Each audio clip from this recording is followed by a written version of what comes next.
on another level. Oh shit, we're still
sound. Brooks Clarke, What's up? You're here. We were just talking about memorization, and you brought up the marching band thing, which has always fascinated me because not only are you memorizing, you're memorizing like the part for your instrument, but you're also memorizing choreography, and not only your choreography, but to some extent the choreography of everyone else. Because it's one thing to say, okay, at this point I have to walk between these two guys, but it probably also helps to know why you're doing it, like what shape are you creating, sort of what effect you have, right? So like it like when you're preparing that kind of stuff, like what do you do first? Do you do the music first or movement first? Well, usually when you would do that in high school, you do the fundamentals first, like moving in a block, and then you just move around. The fun fact with me is one of the professors at JU, our alma mater, Chris Creswell. He was my high school teacher for 2 years. Shout out to Chris Creswell. I was in marching band under his band for 2 years while he was at Orange Park High. Cool. So it's like a Mr. Feeney situation. It's pretty cool. That's a Boy Meets World reference for all you hip young Gen Yers. No, Gen Zers. There we go. But yeah, you basically learn to move around the block and organize yourself, and then you just start doing the show. And I really think it's all repetition, because you're given, we had computers. We weren't in the Stone Age. I went to high school 2006 to 2010. So like we go and you get the show and you watch the show on the computer screen, but most of the time you have a little flip book, or you're supposed to, and you see your dot and you just follow your dot and say, okay, I have this much distance, that many steps, that many measures. But we did some really cool shows with him because he has a very successful business where he just writes both drill and music, and most people don't do that. Like he's got a pretty cool, I don't want to say monopoly, but I want to say setup, because I mean people just win with his shows. Yeah, well, and so it was really cool. It was cool to be a part of the fundamentals of that. I feel, because it was his program and he didn't have to spend money on it. So we just did his stuff, and he arranged it and he wrote all of it. So I mean that's just the coolest thing, where people just go and like, oh, we're waiting on the arranger, we're waiting on the drill instructor. But you do music, and then as you do music, you march in place with it, and then you march back and forth with it to get used to the sensation of being around. And then honestly, it was so memorized, I can still probably do some of it. And I would honestly bet, because I can still pick up a tuba, because I played tuba in marching band. I can still pick up a tuba and play that freshman show, because at the same time I was learning tuba, and that was part of my fundamentals of learning tuba. So it was really, well, it's lucky for you that I'm not a cruel person, Brooks. I'm not going to ask you to do that. I don't have a tuba anyway. I'm in Cambridge, man. Oh yeah, that's right. Oh yeah, that's right. You're in Cambridge. That sounds really really fancy. So you live in Cambridge. How's grad school treating you so far? Grad school's awesome. It's what I wanted at this point in life, man. I'm at NEC, in the studio of Stratis Minakakis.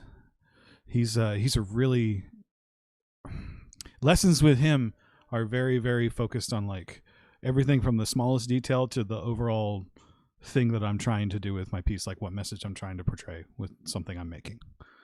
And and it's really cool because we go, you and I study with Dr. He at JU. Shout out Dr. He. Sometimes if you had something that Dr. He and you really liked, it would be like a 22-minute lesson, and that's no offense to him whatsoever. But sometimes it would be like with me, where it'd be like a 22-minute lesson or something, or I just had one thing to show him. Or if I had a lesson with him, sometimes it would be like 2 hours if I had a lot of stuff, or if I wasn't getting something.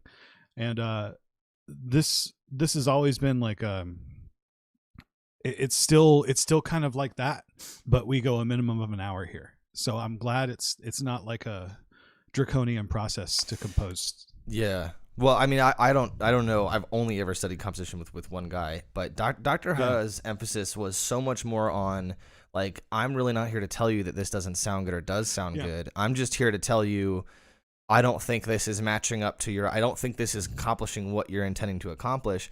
And I struggled a lot with just like not having my own voice and not really being not really knowing like what, like I just felt like I was copying styles for most of my time as a composition student, which is not is not a way to find your voice. It's a good way to learn some techniques and to really kind of understand, this is the approach Beethoven's taking. But that wasn't it wasn't a sort of a research idea. It was more of just like, well, if I just copy enough people, eventually I'll just sort of stick pieces together.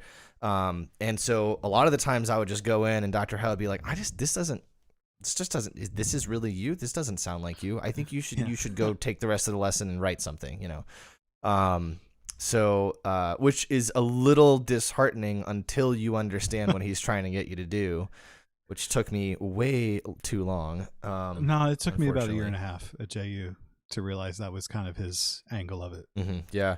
I didn't really feel like I wrote something that felt like myself until really my first senior year. Because I did 5 years until my first senior year. I don't know what happened. I think, I think I know what happened. I think there was some experimentation with some music and other substances, perhaps. And I was able, for some reason, to just sit down and just write and not think about, and just not think about it and just put stuff down. And then go, and it was, I don't know, it's like that experience you have for the first time when you write something and you go, oh my God, I like this. Yeah. Like I like listening to my own music, It's funny you say that because at graduate comp seminar last Tuesday, we have it at Tuesdays in the evening. It's so, part of COVID that's kind of, I don't want to say cool, but I'll just say a fun weird, is that, half of my schedule is on certain days I'm on 12 hours ahead because some of my colleagues are in China. So I'm literally just I have class at 9 p.m. and then I'll have class at 2 p.m. and then I'll have to sign in for something at 4 a.m. and then other days everybody's here in the US. So I'll just be, awake, but I have a hard time sleeping at night and my sleep schedule gets really erratic. So but last week we have comp seminar every Tuesday at 7, and it was all the first year grad students, and it was cool to meet them and cool to see them, who they are, because we're not on campus. I go to campus. I have a job on campus for recording where I just go. I just did my orientation, but it's just going to be I just go and go into a booth and clip recordings and videos together for senior recitals. And then other than that, I've got a rehearsal on Thursdays, and then I've just got a class on Fridays. But that's mostly the time I go to campus. But we were talking about Michael Gandolfi, who's the head of the comp department here, was saying how you should like your own music. Yeah. And he was asking us, how many of you listen to your own music? And none of us want to go, because we don't want to be conceited and just be like, I only listen to what I create. Yeah. Right. And then he said, I want you to listen to a hour of your own music every day. And it was that's great. I did that, and then I realized, you know what? I kind of like what I did there, and I kind of like my pieces. Have you seen the movie Amadeus? I just watched that over the pandemic. Really? Yeah. Okay, that's funny because I started watching it yesterday, and I got about the director's cut. I got about halfway through, and then it's 4 hours. It's 3, yeah. But it's interesting. So first of all, that movie is you know this, but for anybody who's going to listen to this, which right now is 0 people, it's not. Yeah, it's not. Might be surprised. Some of my students might come in. Well, and it's funny because I end up getting 4 people at one time. 6 people was the most I got at one time. But then you go back and look at the video and it has 40 views, which is really cool. Anyway, so that movie is not very historically accurate in some ways. No. Salieri and Mozart never were really enemies, for instance. Salieri did not poison Mozart. It's been completely debunked. He also did not help Mozart with the Requiem. That's been debunked. Also one thing I was realizing, I'm going to get to my point in a second, sorry, but one thing I was realizing was the Mozart one of the things, so that movie gets a lot of criticism for basically taking a lot of artistic license with how they portray Mozart, and fair enough. But remember that what you see of Mozart is actually Salieri recounting his memory to the priest, right? Yeah. And so the flamboyant clothes, the obnoxious laughter, is actually sort of just a construction in Salieri's mind. He's sort of, the fish is this big kind of thing because of his sort of alleged hatred for Mozart. But there's one scene where Mozart is walking out. I can't remember if it's after the first performance that he does or whatever, but something like it's gonna be the best music in Vienna, or sorry, it's not that it's gonna be, this is the best music in Vienna, and I remember going, well, actually, yeah, it was the best music in Vienna. So it's interesting about that. I've been thinking about that scene a lot because it's like, oh, it's actually really possible to think that that your music is good and to be right. Like, I think that we take it so much for granted as a musician that if at any point we think that what we're doing is good, then we're delusional. Because there's no way that it could be this good. But I think that's a mistake. Like, I think you should, like, we have to be critical of our writing and our performance. But you also have to be able to step back and be honest and say, no, actually, I like what I'm listening to. I've got multiple things to say about that. The advantage of having a significant other like mine who is an actress but also a vocalist. So she's she's way into Broadway, but she also dabbles in opera a bit. I mean, she's kind of a Swiss Army knife of that. But she had mentioned she mentioned so many different things about analysis of movies. It changes the way I consume art. And it's a really beautiful thing when we both watch a movie and get to talk about that. But she was mentioning that that's different from the play, or this play is actually like the movie kind of sticks to the play a lot, because I've wanted to see the Amadeus the play after watching the movie, because I just want to see how different actors would portray that. Yeah, and I think that the screenplay and the stage production were written by the same guy, right? Yeah, I read about that. Okay. And that's why it's Dennis something. I had no idea what the name. Dennis, good job, bud. Good job, shout out to Dennis. Shout out to Dennis. But getting back to that point of yes, this is the best music in Vienna.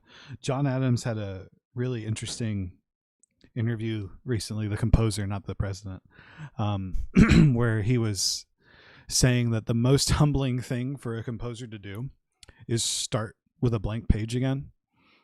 And he's like, you feel like a complete novice with a blank page in front of you. He's like, that's the hardest part. And I thought about that's the most, he said it was the most humiliating thing. Or humbling thing. I think he honestly said humiliating thing to have a blank page in front of you, because we have to do our fundamentals every time we write a piece. Like I can't think of another art where you have to start with the fundamentals each and every time. Like maybe with painting, but you kind of have an idea of the shape in your head and you kind of know what colors you want to use. Maybe I'm not sure what you mean by starting with the fundamentals. I mean, like you have a blank page, you have to draw a treble clef, you have to draw a bass clef, you have to draw the clef, you have to do the time signature, you have to use the notation, and then sometimes you're just going to spend an hour doing that and then throw it away. I see what you're saying, but I feel like probably every other sort of creative, like engineering, it's like you want to build a machine, you're going to start by drawing a circle, probably, or if you're going to draw a face, you're going to draw sort of the vague outlines and sort of fill in from there. So I see what you're saying, but I feel like this idea of starting from the fundamentals is probably a little more broad. Well, it could be that, but when you draw a face, you know what the completed product is going to be. Do you? I've never drawn a face before. I don't. I like to think when somebody tries to draw a face, if they make a mistake or something, they'll go like another way with it. I mean, there's always different avenues you can explore with whatever you're creating, but you kind of have an idea of the end point. I don't know if composers ever have an idea of an end point when they start something. I think it depends on what you're doing, because like if you're just sitting down to sort of write a through composed sort of purely incidental piece of music that there's no well, I shouldn't say that there's no structure, but like that there's no there's no story, there's no narrative behind it. Sure, maybe you don't really know what the end goal is beyond a really basic, like maybe I'm just going to write something in sort of a vaguely sonata formish idea, or I really want to move from this vague idea to this vague idea and then back, and that's going to be sort of the sort of arc structure that I build. But I mean, think about like, you know, there's so much music like tone poems and film music and stage music that, you know, there is a narrative behind it. There is a sort of idea. And so, you know, if you know as a composer, hey, this scene in this movie, the characters are feeling scared and they're feeling anxious. That's the end goal for the music, is to both kind of encompass those ideas and to heighten that emotion. So I mean, it seems like as far as like knowing the end point or not, I think it depends on what you're doing, probably. I would say that, yes, but one of my favorite horror composers right now is Joseph Bishara. He does the Conjuring films, and he also does a lot of James Wan's films, and he also plays like the creatures in those films sometimes, which is a pretty cool thing that he does. Yeah. One thing I love about his compositions in film is that there's obviously the horror cliche of like the ascending chord and like, you know, the extended techniques and all the blah blah blah chromaticism, but he uses so much silence, and I find it so effective to where it's silence, but there's no giant drum hit that made the silence. It's just silence that happened. Yeah. And then it's extended for that period of time. Mm-hmm. And I've experimented with that in some horror films that I've done and some films that I've scored, but I didn't plan for that. Honestly, Logic malfunctioned and didn't play something, and that's when I'm just like, oh man, that just worked. Happy little accident. Yeah, that's what I want. So that's what I kind of mean by like end goal. Like I couldn't have predicted that. I see what you're saying, but again, just to kind of play devil's advocate a little bit, because I agree with you, but just a little bit. It's like you're still using silence as a tool, right? So like if you're like, it's not like if your end goal is to heighten the feeling, or is to sort of heighten the perceived emotion of the characters that are on the screen, it may actually be the case that silence is the way to do that. But you still are using silence with an end goal in mind, right?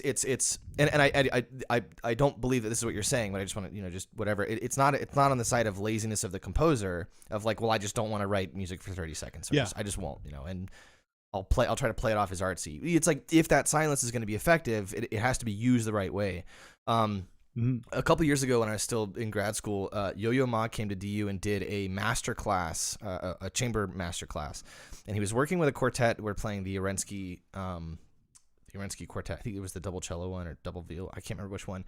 But there's a number of kind of places in that opening of the first movement, I believe, that has just really extended silences, and it's notated that, you know, really draw these silences out.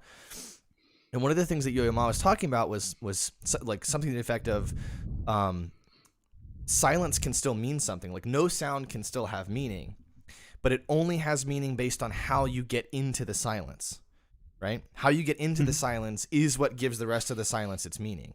And I thought that was really interesting in the sense that in some ways the silence could only be as effective as the music that comes before it, if that makes sense. Because there's no content to silence. It's just silence. So it has to have, if it like on its own. So if it has any content in context of a piece, it's about how you introduce the silence. Like, you know, if you were to say, well, I want this scene to be super tense because there's no silence. One of the ways you could do that would be to precede it with lots of really high tremolo violins with these cluster chords, and then you could very, very, very slowly just fade it out and not make a big deal about the music ending. And in the audience's head, they don't remember the music stopping. It's just there was music and now there's not, and that's creepy. It's kind of like if you've ever been out in the woods and all of a sudden the birds stop singing. It's like you don't notice when they stop singing, but at some point you notice that they've stopped, you know? So getting into that silence, I think is like the real challenge if you're going to use it as a tool. I think another example would be the opening of Beethoven's Fifth. Some orchestras ba ba ba ba ba ba ba ba. It's a really quick into that second statement, but I think there's like an argument to be made that you should actually extend the time. Da da da da. Da da da da. It heightens the suspense so much, you know.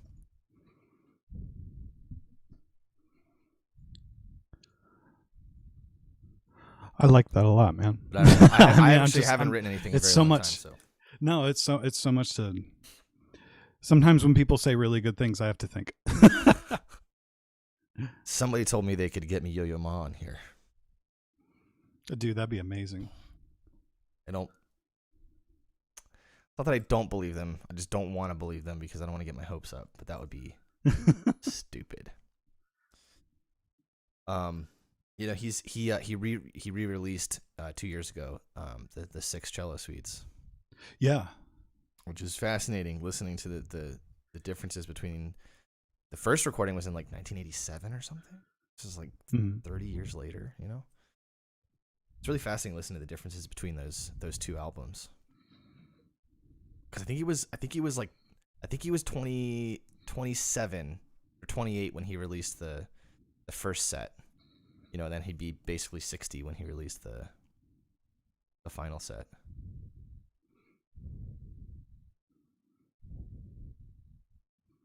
So, would he re-release as that? Is that like, I want to ask you as a cellist, do you focus on his interpretations when he re-releases something, and when you compare it to him at 27, and like, do you feel like he can show more of a maturity? I think there's definitely a bit of a maturity that's shown in the later version. Yeah, I mean, so I haven't like spent a ton of time like comparing them super deeply, but the impression that you get from the first set is like there's a bit more of a romantic interpretation of the suites, whereas it seems like in the second set, so it's a little more straightforwardly Baroque, if that makes sense. Mm-hmm. Like, so I've been studying the C major suite recently, the third suite. So that's kind of what I've been listening to, along with Paulo. I mean, not Paulo Casals, Janos Starker, who just what a god. But yeah, well, it's kind of hard too, because it's like on the one hand, it's like if I listen to the second set, sure, like there's a feeling of maturity, but he's 30 years older. Of course, there's gonna be a feeling of maturity. Like I don't know that there's necessarily like I don't know that I can necessarily say, well, his interpretation's more mature. In that sense, it's just different because I mean, look, by the time he was like 27 or 28, if I'm right about that age, he'd been playing for 24 years. You know, that's gonna be a pretty mature cellist at that point. You know, yeah. And so I don't know, but it's definitely different. And I don't know what I'm curious about. What I would love to ask him would be, you know, how much of these stylistic changes are due to sort of things that just accumulate as you play those suites more and more, or are they things that like you've consciously said, no, actually, I know that this is a better idea, so I choose to do it this way. So yeah, I mean, yeah, I don't know. I really don't know. Never recorded the cello suite, so. But we were talking about something before we went live that I wanted to come back to, and I forgot what it was. I think it was teaching without an education degree. Teaching without an education degree, yeah. So you and I, neither of us have an education degree. We have some educational training in the sense of we had to take like pedagogy classes and stuff like that, I'm sure. I don't know if you had to. I had to for cello.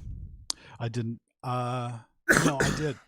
I did take brass pedagogy. Like we could choose pedagogy, so I chose brass. Yeah.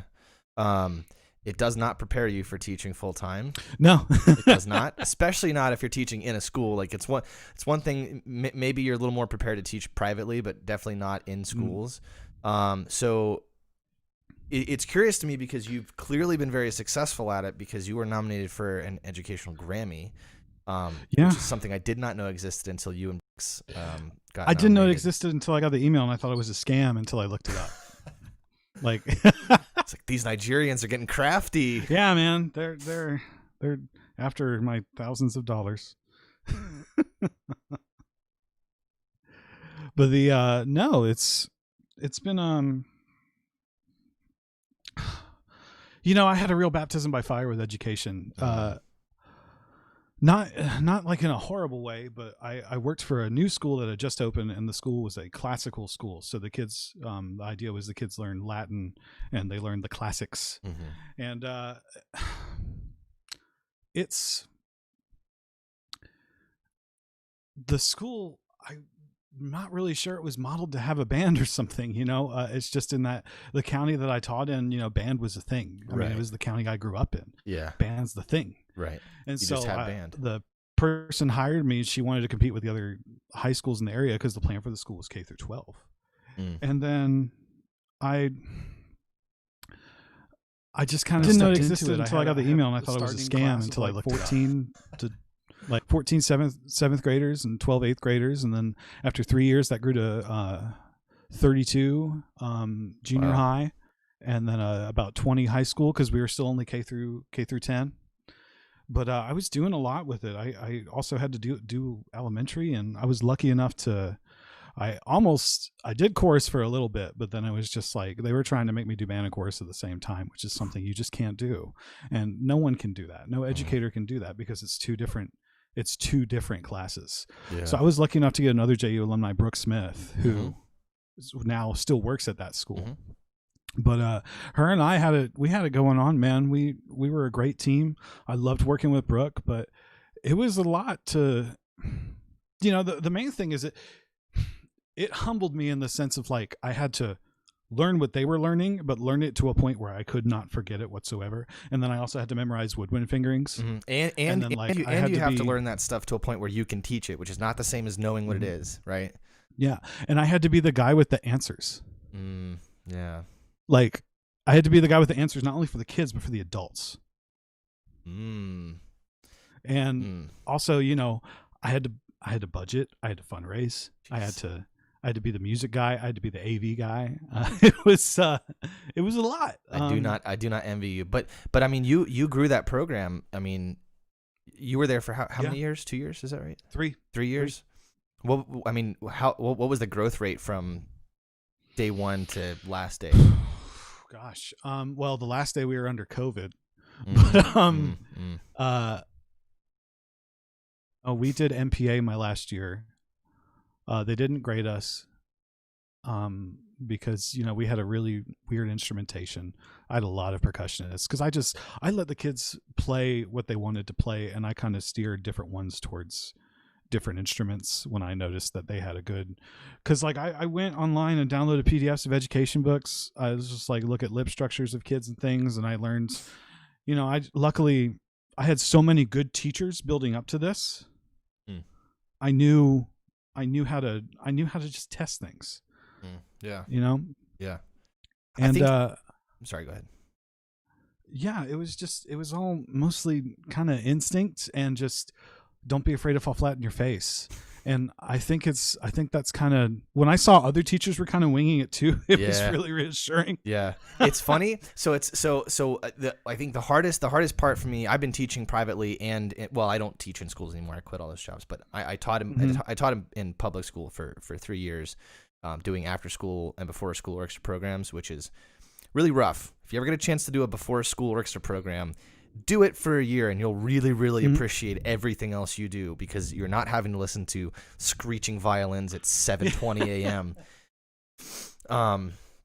Anyway, so I did that stuff, but I've been teaching privately since 2016, and teaching privately has been a little bit easier because you lack the crowd control element of the students. It's a lot easier to just capture one kid's attention. They're much less likely to act out in front of you.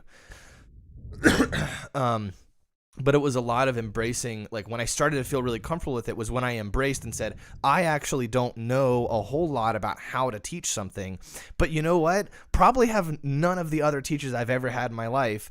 And this is probably universally true for most teachers who've only been doing this for a year, right? Yeah. And that was really freeing because that left me up. Like I suddenly was a lot more comfortable with just going, I don't know. Let me think about that for a second. Or, you know what, let's try some things out together and we'll see what works. If a student's like, I can't do this shift, help me. And I'm sitting there going, I have no fucking clue how to help you. I don't know how to just shift. I don't know. Just do the shift. But then, like I said, being able to just be comfortable with going, okay, you know what, let's try some things out. Let's see what starts to feel more comfortable. And understanding that, like, not only was that good for me because it kind of, you start to see a pattern of, hey, these kind of things start to work. But I think it also shows kids that there's a value to experimentation and just going, fuck it, let's try some stuff. Which I think is a huge barrier to young kids starting an instrument because they don't know, and instead of just experimenting, they go, I don't know, so therefore I can't do it. And that's no good. Just try some stuff out. Eventually it'll click. But yeah, it's trying stuff out. And then also I wanted to introduce the kids to new music. So, we had listening tests, but I would put things in listening tests. I had to teach some music history. We went from, the Renaissance until about, the Romantic period where everybody goes. But then I had kids that had that full cycle.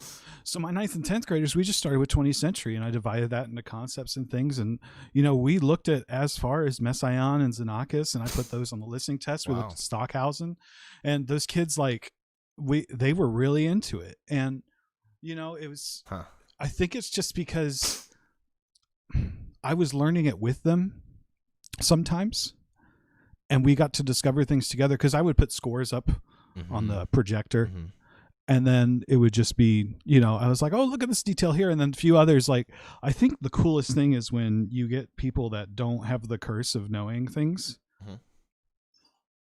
My phone's ringing off the hook, man. I gotta answer this. That's fine. That's fine. I tell you what. Yeah. Let's take a short break, and we'll come back in. Let's say 5 minutes. Is 5 minutes. Sure, man. I'll be right back. Right. We'll be right back.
And we're back. And Brooks Clarke has information about the phone call he just got. Yeah. So the whole time I'm talking to you, my phone is ringing off. You probably heard the vibrations. It was the sheriff's office. Whoa. For JSO. JSO. Like, oh, jeez. Yeah. And I looked at my voicemail and it was like, this is Detective. And it's like, I want to call you, touch base about a murder case. And I'm just like, all right. And so I'm just sitting there like, okay, I'll take care of this after the interview. I'm kind of freaked out right now. I'm appearing very distracted on this interview because this is the 3rd time this man's called me. And so he called me the 4th time. And that's why I'm like, I'm just going to take a break from this. We'll talk about education of kids. I need to find out if something has happened that I could plausibly cause the death of someone. And then they're looking for like a Mr. Schaefer or something like that. And I'm just like, no, in Massachusetts right now. And they're just like, oh, okay, well, it's probably a bad number. I'm so sorry about that. And so they weren't even looking for you. No, but like they called me 4 times in a row, and each time my phone, because Apple just controls our lives right now, my phone recognized it was a number, and it's like, we're going to block this number. And so I'm just like, let me see what it is in the voicemail. And it says Jacksonville Sheriff's Office detective in the voicemail text. I was like, if I block that number after it calls me 3 times, I'm about to get a helicopter. It looks really bad. It's really bad. I see black helicopters flying over your house. Joe, there's never a dull moment in my life right now, man. I feel you. There's too many dull moments in mine. So anyway, talking about educating kids. Yeah, there's too many dull moments in mine right now because I'm hurting for students. If you're listening, please pay me. I'll teach you cello. In fact, if you see back here, man, the first time. I'm going to interrupt you on that because I'm going to talk about your cello skills. Oh no. The first time I heard you play, I will never forget because it was with the Honor String Quartet. And I was this like in between freshman and sophomore person. I was 22, 23 when I started at JU, and I was just hearing you, and you had this full sound that encompassed the room. And I haven't heard a cellist, obviously besides Dr. Lockwood, she's wonderful, but you had a tone. And I've worked with other cellists, and I'm not trying to dog on them at all, but you had a tone, and it's like, that's Joe's tone. Because I would even talk to Sarah Lee, and she would just like, oh, I love Joe play. And we would always sit there and just be like, man, you had a tone. And that was the coolest thing, that whenever you play with someone and they've been playing their instrument for so long, you can recognize them on a recording. Like if I played you like David Bowie's Let's Dance, that's Stevie Ray Vaughan doing the guitar licks. Okay. And someone had told me that, and I was just like, there's no way that's Stevie Ray Vaughan. And then I went back and listened to it because this is a song I've listened to before, on the radio or whatever. And like instantly in the first lick, I was just like, holy crap, that is Stevie Ray Vaughan. And you had a tone, and you were the reason I was like, man, I got to write for string quartet. And I wrote my dinky little first string quartet. And then it wasn't dinky. It was really fun. It was cool, man, because I remember it being really fun. Yeah, you had all these arpeggios and moved around and stuff. It was pretty cool. Yeah, I like that stuff. But yeah, you just have that tone, and anyone that studies with you, because of the people that you've gotten to study with, because I think JU has a really, really, really good gem in some of its programs, and one of them is when you get to study with strings with Dr. Lockwood or Dr. Richardson. Both Dr. Lockwoods. JU's music program and the professors there, at least there's probably been some that have been added since I've been there. I'm sure I can include them even since I've been there. Is a criminally underrated music department. I learned so much while being there. And when I the facility, I'll be honest that you and I know the facilities in Phillips Fine Arts Building are not great. It's what I'm gonna say, because I'm going to a quote unquote elite conservatory right now, and all these like blah blah blah hodgepodge things. The facilities at JU are exactly the same as the facilities at MSM. Yeah, Juilliard, and actually I was gonna say when I was doing my master's auditions, I was surprised to find that actually JU is not that bad. But anyway, going to DU, they have a brand new music building. It was literally 10 years old, 20 years old maybe, but it's state of the art. I mean, it's absolutely wonderful. The practice rooms are great. They have these virtual acoustic rooms where you can actually change the acoustic qualities of the room by pressing some buttons. It's got to do, there's speakers and microphones, and so you can change the level of feedback, and it's instantaneous, so you can get the impression of, like, if you shut them all down, there's like no reverb. There's no room noise, basically. And then you can even have like a large hall with tons of reverb. Or you can even set it to where like a large hall with the curtains down. It's incredible. But I found myself missing that vibe at JU, and there's something about, I don't know, there was something about the and maybe it was just the time of my life, and grad school is a different time and whatever. But I mean it's a really special place. I do not regret 1 minute that I spent at that school. And same. And honestly, I didn't mean to put like elite in quotes to mock it, but but it is elite. I feel more. I feel more prepared here.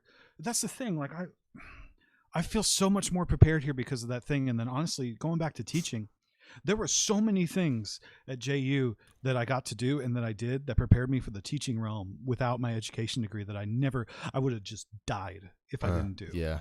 You know, like sight singing, especially just getting to the point where I did score study, and like, you know, I'm looking at a junior high piece, so it's not going to be something intricate, but I'm still score studying to notice, okay, saxes have the third here, trumpets have the fifth. Okay. Yeah. There's the melody. Okay. This piece is in this form. I'm going to tell the kids it's like this. Okay. Yeah. And, you know, you realize you use so much of it. And I always think the first part of a music degree up until your junior year is designed to get you to quit because they just overwhelm you with things. But yeah, maybe I think it's more preparing you for, especially now where like my schedule is I wake up at about 5. I will do my ear training. I will practice and keep my chops up. And then I will plan certain times in the day that I compose sporadically. And then luckily I only really have class on a Thursday and Friday. Mm-hmm. So I'm very fortunate to have that beginning of the week to do stuff. But balancing all that with housework and balancing all that with, I have my own private guitar studio. Mm-hmm. I have my own endeavors and things that I want to do. And I have rehearsals to do. But getting into that schedule where you just feel kind of exhausted at the end of the day as an undergrad, you learn, oh, it's not going to be this bad if I just time manage. It's and that's so I wish that I had learned better time management skills sooner, but you know, it is what it is. It did prepare me for grad school in some ways. And then the professional world comes along and goes, hey, you're still not doing it enough. You gotta figure this shit out, buddy. There's no, you know, if you accidentally don't show up to a class because you forgot what time it is, it's not going to be the end of the world. You can probably work that out with your professor. Maybe it's the last strike. Maybe this is what gives you an F. You could probably still work it out with them, you know.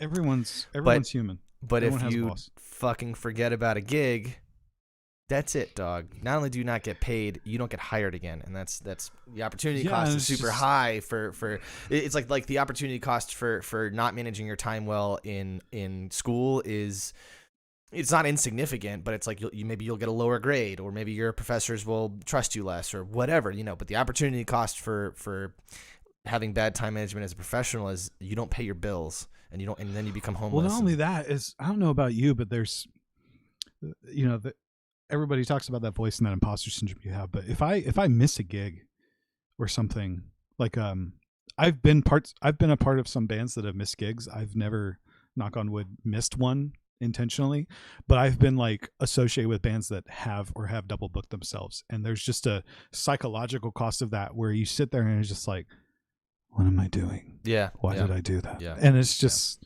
it's like a stain you feel. Yeah. My video is gonna go on mute in just a second, but okay, I'm cool. still here. You're serial then. Yeah. I just I'm gonna rearrange some things on my desk, but I don't want people to see what they are. I'll just be honest about that. Gotcha. Yeah, you know, I want to say, to kind of backtrack a little bit. Thank you for the compliment on the tone thing. It's something that I've worked on a lot.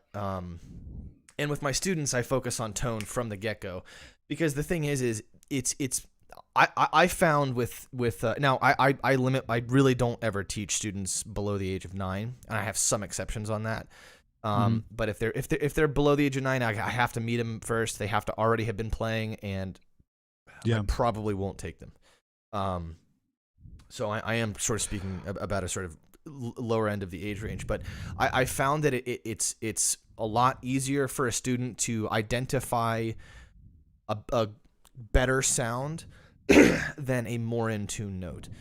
And so I would much rather focus on the fundamental of getting good sound out of the instrument in a way that's relaxed and controlled. And then we can talk about moving your third finger a millimeter lower or whatever, you know, because they're just not going to have the ear. Like, it's like at a certain point when you go, oh yeah, your third finger's flat. They're like, it is? It really? Okay, how do I change that? They're not thinking on that level. It's much more complicated for the left hand of the instrument in terms of these small, minute changes. But going from a scratchy, crunchy sound to a smooth, clean sound is actually super easy. I can do it with every student in one lesson pretty much. It's just relax your arm and speed your bow up. That's it. And then boom, you've got a great sound, but it's and they can recognize that, but I can sit there and go, no, move your third finger a little bit this way. There you go. That's an N2 and F sharp. And they're going, it is? I can't hear the difference between this one and this one. Like, because they can't, their ear's not trained to that level.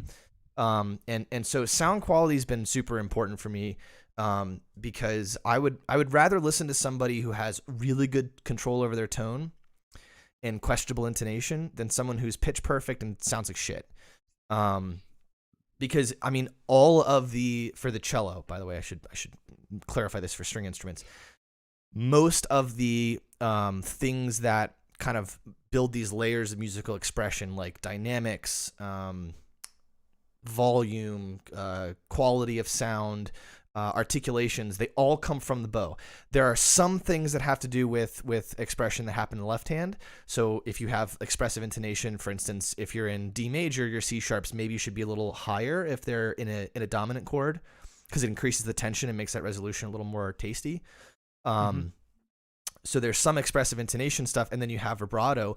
But beyond that, the left hand doesn't do much expressively. And so it's all from the right hand. So I want to concentrate on that so I can get kids thinking about expression, because like when I arrived at JU, I just played flat. Everything was flat. It's the same volume. It's the same volume and whatever, and it was a real struggle for my teachers to get me to go, no, play loud here. Now play soft here. You have to think about this sort of this level. But I came from a school from a teacher where he was so focused on intonation.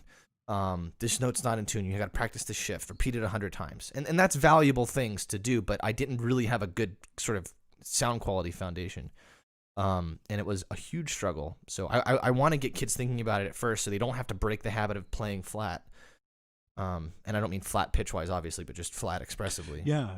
No, you're right. Because, you can be, like you said, you can be in tune all day and you could have perfect pitch, but if you can't express dynamics, you can't make music. Yeah. If you can't express articulation, you can't make music. And I would love to show the listeners an example of this. However, as you see on my cello stand, there is in fact a guitar, because my cello is in the shop with an open seam.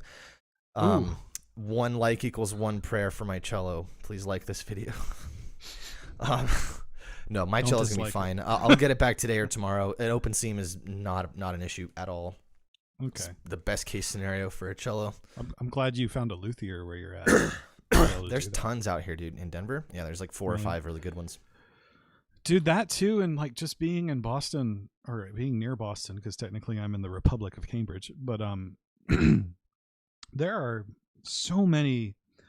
It's not just opportunities. It's just like resources. Like I can, and obviously the city's got a college every like 3 blocks, but I can apply to so many things as a composer here, but I can also I can still do them in COVID. Like COVID didn't ruin most of it. It's just going to be transferred online. And like there's still funding for arts here, knock on wood. And it's just I don't want to be like, superiors, just be like, oh, the North appreciates art so much more than, the South. But because Jacksonville had some really cool things that they were trying to do. I think it's too big. And it's too big. And I think that Jacksonville has lacked an art scene on a certain level for so long that there's a cultural component to it. It's not just that, if you start playing more shows, then we'll get a bigger art scene. No, you have to get people to care about that stuff first. The city could sink, Shad Khan could just whip out his checkbook and sink $5 billion into, hey, every band, we're going to pay each member $30,000 a year, and all they're going to do is write music and play shows, and we're going to fund these venues so they don't have to pay the bands and all this kind of stuff. Someone could do that, and it might not actually make a difference, because you have to get the rest of the people. The musicians are there. Like there's a ton of musicians and a ton of really like damn good ones in Jacksonville. Let's not like the musical level of people generally in Jacksonville is quite high. The Jacksonville Symphony it's not a top tier symphony. It might not even be a second tier symphony, but it is a damn good symphony. It probably is a second tier symphony. I shouldn't shame them like that.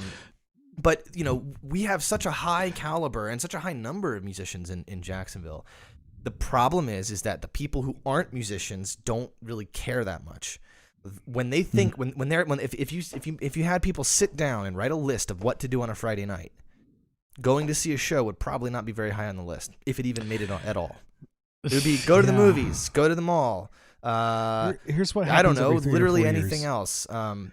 Every 3 or 4 years, there's like 4 or 5 venues that open up, and then what they try to do is they try to make it seem like you remember when they were talking about the Elbow in downtown, and then it had like 5 venues, and then within a year, 4 of them closed down, 1 closed down and reopened back up, and then the initiative downtown is on fire. I went to the grand opening of the Elbow, and it was fucking sad. It was like no one there. Yeah, no one cared. And it's just, I used to play open mic at the Hourglass Pub, which is at the very edge of the Elbow, and then that like got raided for a meth lab. So it's like, well, damn, I'm glad I didn't say what I was about to interrupt you to say, which was that this is not a reflection on the venues, and then you bring up this meth lab. No, and this is because like I remember places like 1904 and Underbelly, and those are fucking fantastic venues. Mm-hmm. 1904 is still around. Yeah, Underbelly's not, right? Underbelly's gone. No, Underbelly tried opening back up, but they just, you can't sustain a downtown when it's shut down at 6. God damn it! This is ridiculous. But maybe this will, if there's a category of things that we could say are sort of good outcomes from this whole situation, I think one of them is going to be that people are going to have this greater appreciation and desire for live art, live music. Because I'm feeling it. Everyone else is feeling it, dude. I just want to play. I actually got to play a show about 2 weeks ago. I am so excited to do a rehearsal tonight. You have no idea. Yeah. I'm like moving around in my seat like all day. I'm looking forward to doing this. It's a contemporary improv ensemble I got in at NEC, and I have literally all my bells and whistles that I'm bringing. My pedal boards, my delay stuff, my bow for my electric guitar. I'm ready. Yeah, dude, we're all fucking ready. I was supposed to be on tour right now. Well, not right now, but next week. Yeah. So yeah, I was supposed to be on tour for 2 weeks in August, like roughly a week to 2 weeks at a time in August, September, and October. Obviously, all those got canceled. We did just get booked for a tour in April. Crossing my fingers. This is what Milquetoast. Yeah, Milquetoast. Yeah. Great, good. Crossing my fingers for that. Which it's kind of good though, because it has given us more time, like to work on. Like we got some music videos we're working on. We're shooting one next month. We were working with an animator for another one. So it's actually giving us kind of a lot of time to build up some sort of extra musical material in the sense of like videos and getting photo shoots done and stuff like that. That'll really help, and also with musical stuff like recording an EP and getting that done, so we can sort of coincide the release of some of these things maybe with the tour. I'm not in charge of that stuff, so I don't know if that's actually the plan. But we this way, like when we tour, like if we were touring right now, we wouldn't have the EP, we wouldn't have the music video, we probably wouldn't even be talking about this stuff, or we might be talking about it, but we wouldn't be making moves for it. Yeah, and now you're better prepared for that tour. Yeah, because we can show off our music video on stage and whatever. But most importantly, you have product. I want to be clear, if our manager ever listens to this, I don't know what the fuck I'm talking about. I don't know what the plan is. I'm just spitballing. I'm not advertising. Maybe I should stop talking about this, actually. Okay. All right. Well, Red Light Management's going to fucking send a black helicopter over my house. They're going to ask you about murder. You murdered our tour. Jay says going to call me again. But damn it. I'm so happy that happened while I'm doing this. It's really funny, yeah. I'm so happy that happened. But no, I've used this to upgrade my tech. Like I have, like I demonstrated earlier, I got my keyboard in front of me, UCA. But I've got sparkly sparkles. I have my keyboard app on my phone. Oh, nice. I've got my 2 studio monitors, and then I've got my interface, and I made it to where I wouldn't need and this sounds so bad, but I wouldn't need a performer to do my music if I needed to premiere it somewhere, and I could get a really good software to emulate. Yeah, nice. And that's the thing that I'm noticing people just want. And, it's really, from these festivals and things that I've gotten the privilege of going to this past couple of years, I've learned a lot of predatory tactics that people do to composers, and it just pisses me off. To where you, let's say you go to a composer's site and, oh, look, here's a call for scores. Okay, great. Call for scores. I'm going to go with that. And then it's the parameters are you need to give a piece. It needs to be for this strict instrumentation. It can't be for anything else. If you want to use electronic media, it's discouraged but allowed. And then it cannot have been performed ever. You need a live recording. It's $50. And so the amount of time to invest to do $50 to enter. Yeah, $50 to just enter. So the amount of time to invest, one, the application fee, two, to get people to do a live recording of your work, and then three, just pay them to do the live recording, or get to the point where you can get your school to do that live recording, and then eventually try to get put in this thing after spending $50 freaking dollars on the application fee. And there's tons of them. There's $50 application fees. There's $30 ones. There's $20. $20 is about the fair limit, I would say, if it's something that I see. And I look at these people's websites and stuff, and I see, okay, are you an ensemble that I would enjoy giving some money to, and what you're doing? So okay, well, let me ask you why do you think that people are charging these fees? So it's not just in COVID now. I can understand people charging fees in COVID now. A year ago, it's always been this way. Fees are still going on. It's like if you want to submit even a application for. I just wanted to give that disclaimer. Yeah. I think, because I'm going to put my performer hat on. If I'm going to go and like give a concert of random people and play their music and work with them, one, I gotta love doing it, because no matter what you're going to pay me, I'm not going to give a worthwhile performance. And then two, I got to be able to sustain myself with it. So I can see like, okay,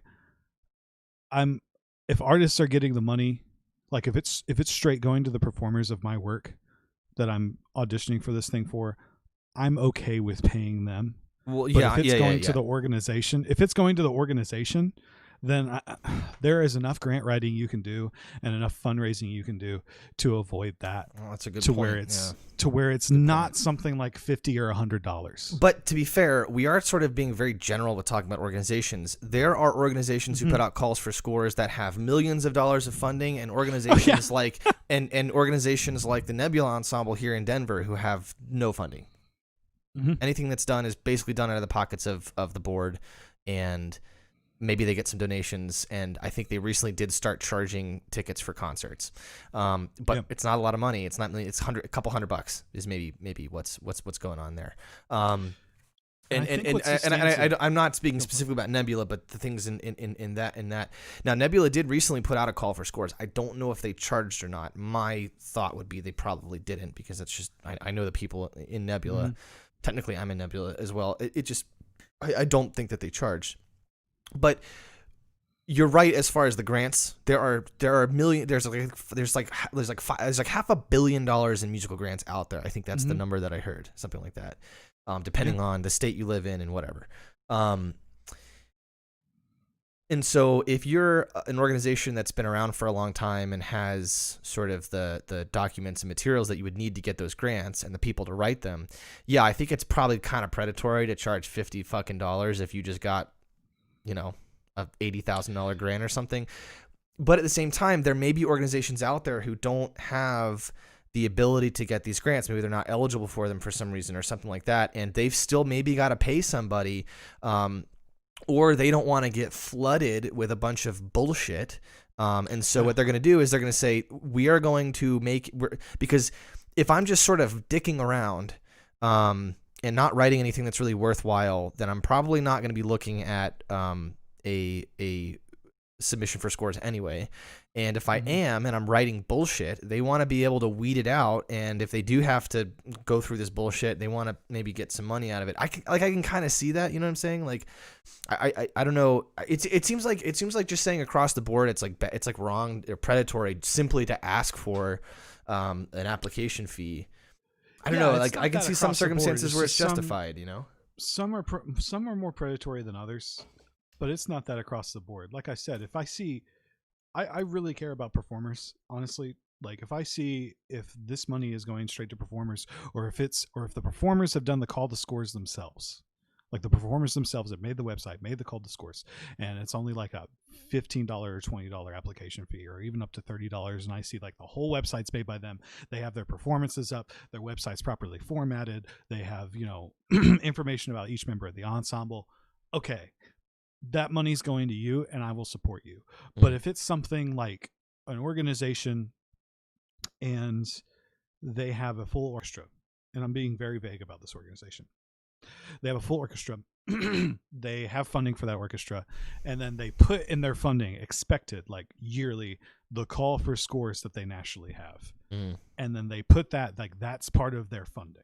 Like if they're sort of banking on this as like a and they bank on that, because a lot of organizations will do that to where, oh, we need money, we'll just do a call for scores. And I feel like that's a predatory thing, but also a disingenuous thing, because if your goal with a call to scores is to get even or black in your budget, then you truly don't care about what's being submitted to you. That makes a lot of sense. And I want composers to go and kind of investigate. Like, it's so easy, because I've been there too, where it's like, oh, I see, oh, it's only $20 done. Blah, blah, blah, blah. Here's my piece. Here's the live recording I have. Blah, blah, blah, blah, blah. Here's all my things. I really want to win this thing. Like, I get that, you know, it's something that you should just take a breather on, though. And I think the impulse reaction from being a young composer, and then also, I never thought of asking JU to fund anything that I did. And I realized that if I probably did, it's like a 50-50 they would have. Maybe in my senior year, they definitely would have. My sophomore year, maybe not. But now, like, NEC has a whole division called entrepreneurial musicianship, where it's a literal like resource of like, hey, these are the grants NEC has for you being a student. Here's the grants for the greater Boston area. Here's the grants for all this. Here's the grants for the US. Here's the grants for international travel. Like, it's a resource that we get for free as students, and that we could call at any time. And it's also like, hey, do you need to learn how to budget for this month? What's your budget for this month? Meet with me. We'll budget for your month. We'll see everything you spent that month. And it's such a cool resource. And when I met people at festivals, because I funded my festivals last summer just with my teaching.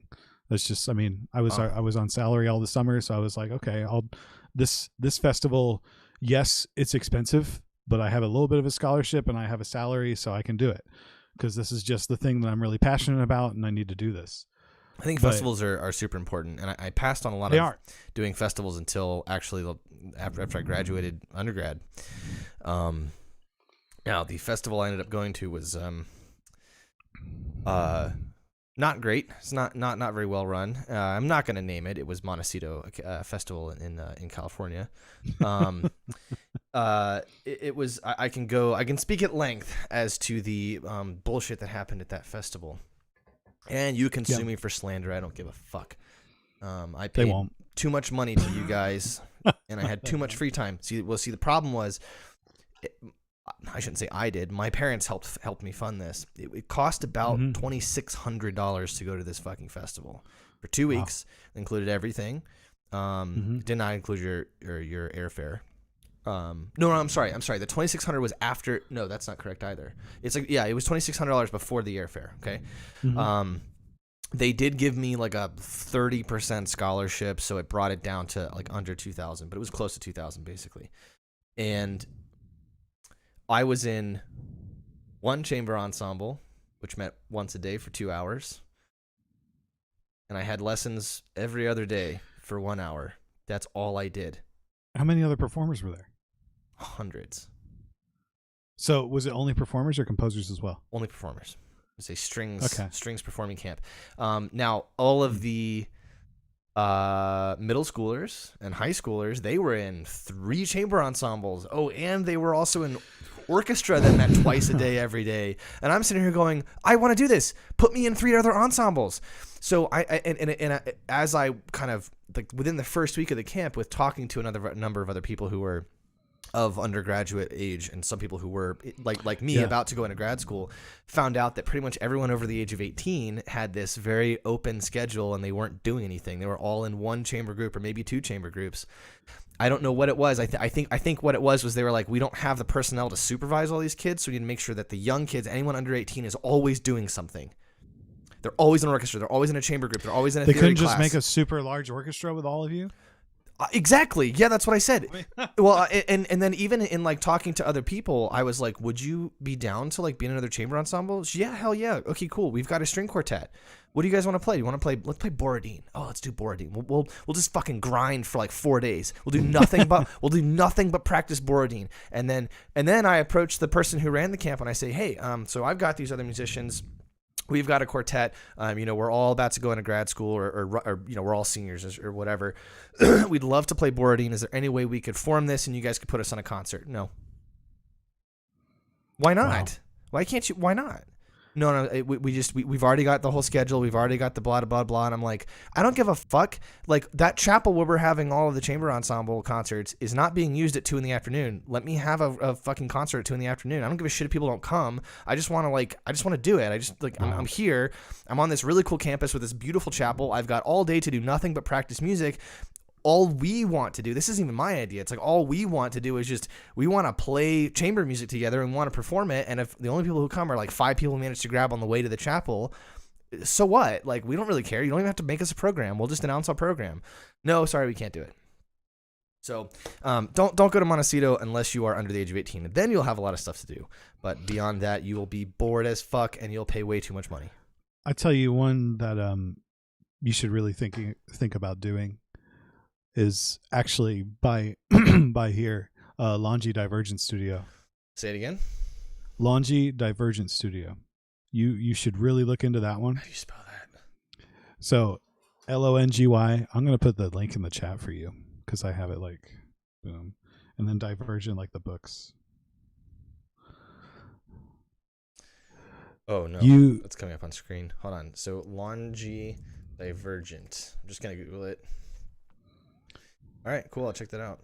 Is that for performers or composers? Performers and composers. So what you do there as a as a performer is you'll be put in a duo ensemble as part of a speed writing portion, and then also there's master classes on grants. You play the composers that are invited there. You play all of their works, and then you also play like the master class composers. You play concerts of their works. There's a concert literally every day. Hell yeah, that's what I want to do. That sounds good to me.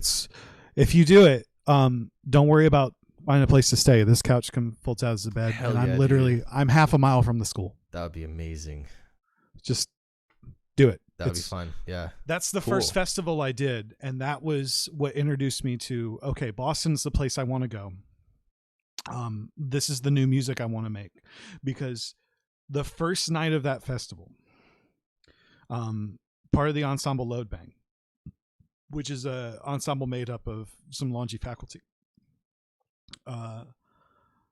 They had a concert with Paulo, who is another composer, and the trombone player for Load Bang. His name's William Lang. He was playing a baritone, and he had a bassoon reed in his mouth as he's playing baritone. And it was an electronic improvisation with Paula Matusin on a laptop with her mixer, and then him with that bassoon mouthpiece and baritone. And I just watched it, and I mean, this is obviously something that's not going to be for like regular audiences. This is something for like, musicians and people that just really appreciate music. But watching them improvise off of each other, I sat there. I was just like, man, this is the thing that that's cool. This is the thing that I'm missing, and I need to immerse myself in this. And just like every night there was just a new thing. I mean, it was stuff where there were pieces where there wasn't any vocal melody. It was just onomatopoeic sounds written in IPA in the score. We did score studies of just nothing but graphic notation. And then also, the composers did score studies and things like that. The performers, workshops, masterclasses, rehearsals, and then you had workshops and masterclasses together as composers and performers. And it was just a really, really cool, that's awesome, laid out festival. And I can't recommend it enough, because then that branched off to the Charlotte New Music Festival, which I want to give another shout out to, Atlantic Music Festival, and then the Sao Paulo Contemporary Composers Festival in Brazil. I mean, that's awesome.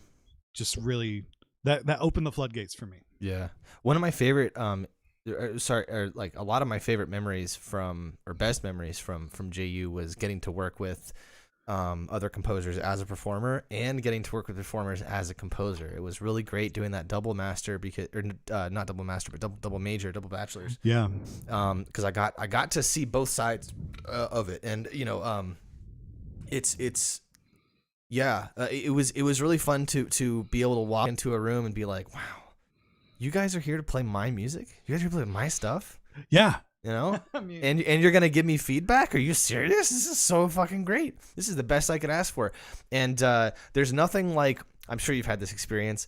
You write a song, and harmonically, melodically, you know it works, rhythmically, all that stuff, you like it. But you're listening to it with a MIDI instrument finale, and you're just like, it just sounds bad. And then you hear people play it for the first time, and you're like, ooh, it's a different thing. It's a different piece all of a sudden. Yeah, and not only is it like a different piece, you get like, oh, I'm actually good at this.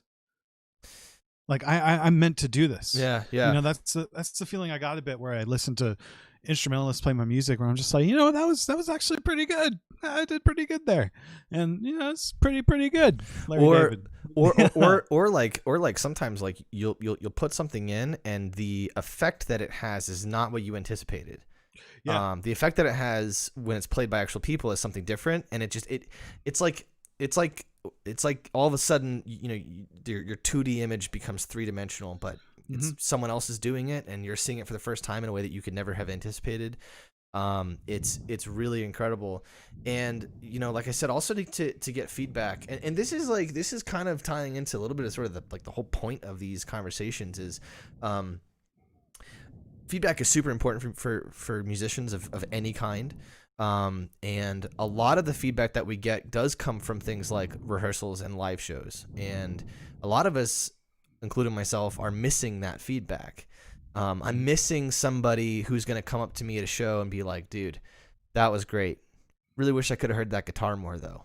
Okay, that's good. That's good to know. Next time we'll turn the guitar up, that kind of feedback is super important. And notice I'm calling it feedback and not criticism.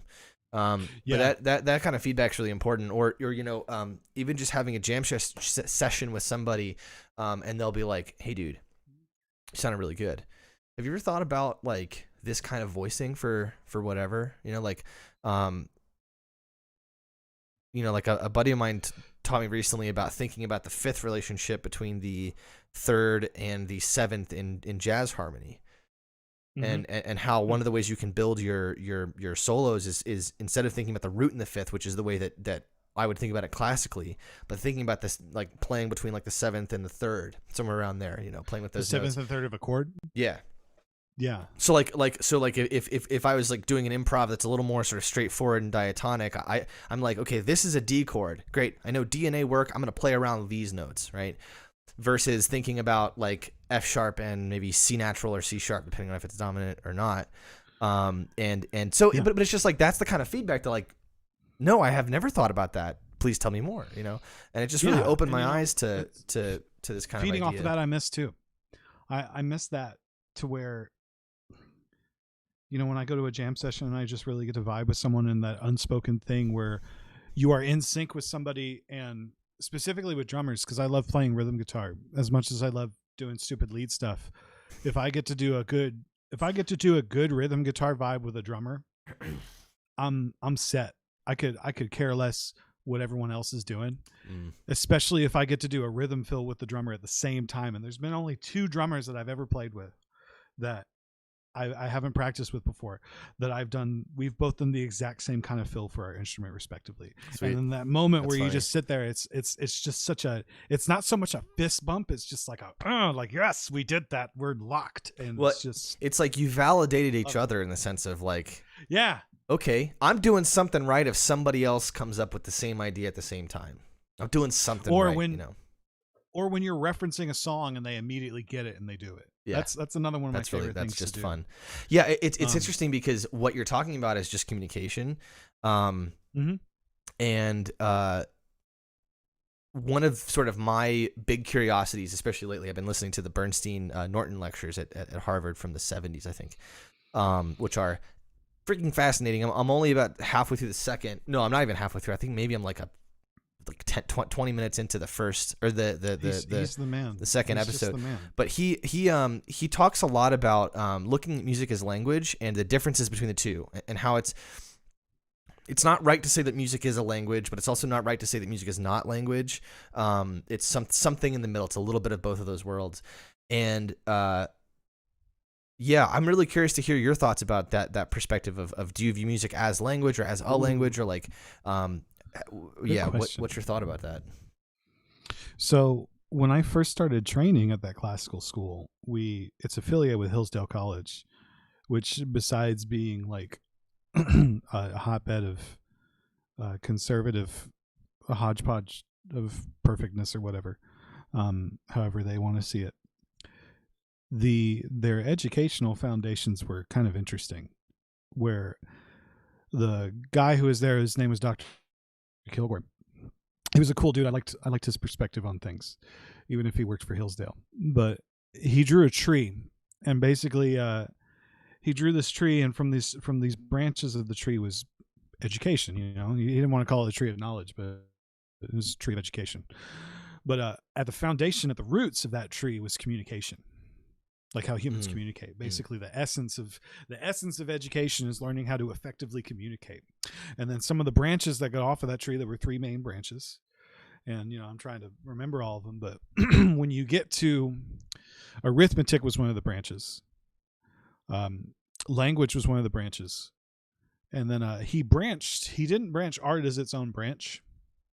That third branch, I want to say it was actually comprehension or something like that. It was retentiveness of what you learned. But art was off of the arithmetic branch, which everybody equates art with mathematics, and there's some things with that. But I had argued with him that art should be a complete and total separate branch. Agreed. Because it's much more than, you can't base it down to just arithmetic. You can't base it down to even kinetics and body movement, because one thing I'm going to preface this statement with, I mean all due respect to the person that has my old job right now. I mean all due respect whatsoever. But my students have found my social media, which is fine, whatever. The younger ones I'll block, but the ones that are in high school, sure, they can see what cool things I'm doing, and I don't have anything to hide. I don't communicate with them really on it. I just, and they're blocked from giving me private messages. But they have messaged in little public things that the person who replaced me is really hard to follow conducting, because all the conducting they've known is mine. And so that person's body language, they're having the toughest time right now trying to decipher what that person wants, because they have their fundamental knowledge in body and kinetic communication is me. Comes from one person. And so when I got on the podium, and I had a rule, like, you can warm up, you can get have your stuff ready by the bell, warm up, do whatever you like, but the moment I step on that podium, you are silent and you are awaiting instruction. And to their credit, man, I had maybe, out of my whole teaching career in 3 years, I had 2 days where I had to remind them of that. That's great. Because man. I mean, yeah, it was cool. And I think it was because I look a lot older than I am, so I'm scarier. Yeah, maybe. I don't know. Yeah. I don't know. My problem with teaching now, I know you're talking about like high school, right? Like, I was talking about junior high and high school. Okay. Because I did both every day. My experience conducting has been limited to an adult group who you don't have to, because they're paying to be there, and so you don't have to tell them, shut the fuck up. So the adult group is one thing, but the elementary schoolers has been my only other experience conducting, and that's just a constant day of being an asshole. But the problem is I like to joke around, because music is fucking fun. It's the funnest it's the funnest shit that I've ever fucking done. It's also really difficult, but it's also super fun. And so I want to be able to talk about music to these kids. I want to be able to joke around, also because your role as a conductor is to be a little bit critical and say, hey, this is the way it sounds. Here's how I want it to sound. Do this to get there. And so what you're kind of doing on a certain level is you're saying what you're doing is not adequate. which even though you don't say it in that kind of words, I think it has the same effect. You're saying, hey, this is what it sounds like. I know you're trying your best, but here's what I want it to sound like. And so I want that to be an experience that's not, hey, you suck, get better, get good, scrub, but instead here's where it is and here's where we can get it to be. That's still going to suck, by the way. It's still going to sound like shit because it's still elementary schoolers, but I'm not saying that, obviously. It was interesting because I would try to make jokes and try to be fun, and as soon as a joke came out of my mouth, uproar of sound. And I'm sitting here going, guys, like, I can just not joke. I can be a hard ass teacher if you want, but like, I don't know. It's just really, it was a struggle because you just I was so lucky to teach before TikTok. I was so lucky to teach right before TikTok. I was so damn it. But because anytime I said anything from a vine, I lost my elementary schoolers. Anything from a vine, I lost my elementary schoolers. Like it just threw them boom by.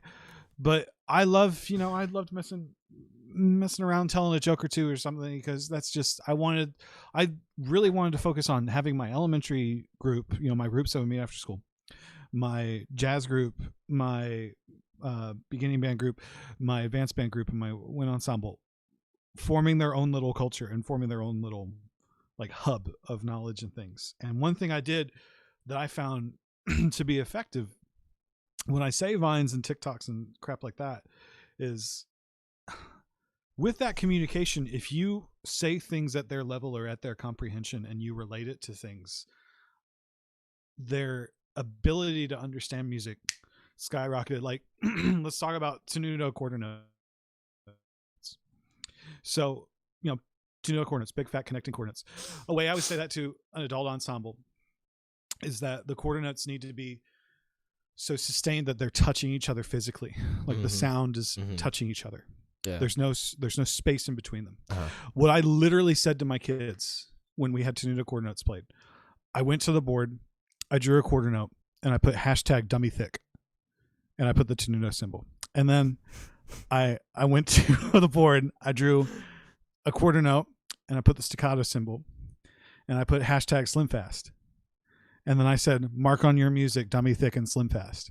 And so they went and they marked it dummy thick and slim fast. And I can tell you, basing it off that, they played it so much better. Brooks, you are either an idiot or a genius, and you might be a little bit of both right now. That's brilliant. That's really brilliant. I gave seminars on this at Atlantic Music Festival and at Charlotte. That's really brilliant. Yeah. But here's a problem though. I can't bring myself to look at TikTok in any way. Well, okay, but you know what? Maybe what I have to do is I have to think of myself as an anthropologist. I am foraying into foreign lands, and I am studying the TikTok tribe of internet land trust. Or something, and it's more of just like an observation. It's like, how would I look at TikTok if I was somebody if I was Jane Goodall studying gorilla behavior, And when you Brooks, this could be Brooks. This could be a thing that you do. You could write a book about TikTok. Oh, I totally am. As though you were Jane Goodall living with gorillas and chimpanzees. Well, not only that, it would be brilliant. I would read it. I've got my own word dictionary of things that I've said in terms of memes for musical terms. I'm telling you, and it relates to the kids so much better. The little like essential dictionary of music that everyone has. Oh yeah. Oh, my video's reversed. Oh shit, I didn't realize. Do this. Do the essential dictionary of music, definitions, composers, theories, instrument, and vocal ranges. But all the definitions are based in Gen Z culture. Yeah. And just talking about this communication thing. Cite me. I will. Big thanks. I will. Just extrapolating a bit on this communication thing, man. When I teach it to them, dummy thick, and slim thick or whatever, it's slim thick. That was Passante, slim thick. That was Passante is slim thick. Passante was slim. All right, I take back the idiot remark. You're just a genius. But I would teach it to them that way, and then constantly, as I said, oh, those notes are dummy thick, I'd be like, no, those notes are tenuto. And so after a while, they just learned, okay, tenuto, dummy thick, I say tenuto. Because when you're a child, you say mama, dada, and then you go mommy, daddy, and then mother, father. You know, I never said father, but just going from there, it's like I was trying to get it in there. Going from there, that's literally what I'm trying to base this off of, to where I teach it to them in a funny way because, you know, yay, funny, great. And then, okay, this is the actual term for it, and this is what it actually means. But here's the fun meme way. And then, they go right to the fun meme way. It's easier for me to teach these abstract concepts to them because if I literally play a note, they're not going to know if it's tenuto, marcato, passante, staccato, or anything, which I hope they know is staccato. That's a pretty easy one. But if I play a note in a series of notes and everything, and I try to tell them the difference, and then I try to show it to them in conducting, those are such abstract concepts for somebody that's new at the instrument to get. We're getting at something that I think is super interesting. However, I have to pee really, really bad. So I'm gonna take we'll take another 5. I'll probably get framed for murder. Not again. Even 5. 1.5. Might be a little longer than that. I'm not sure, but we'll be right back.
Just one's enough.